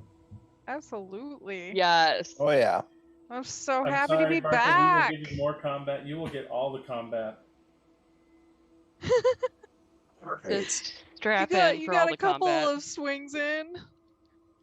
But I mean, I missed both of them, but I know we need to give you more combat, and we will. But I want to thank you again, everybody, for joining us. I think our next session will be going up in 2 weeks. Yeah, our next session will be pre-recorded, but will air at the usual time and place on 2 weeks from today at 1 p.m. Central Standard Time. It will be pre-recorded because we have some scheduling things, but we're trying to get back on a semi-regular schedule. So we'll figure it out. It'll be there in 2 weeks. It'll be there in 2 weeks, and then we have a little more scheduling things that we'll discuss off camera. Hopefully we can get back into the stream of things. There might be a little hiccup in August, but we'll figure it out and get you more Zaya action, because that's what we're hoping you want. We want more Zaya action. We want more Zaya action, absolutely. So, all right. I guess with that, thank you all. Thanks, everybody. Thanks. Thanks, folks. Bye.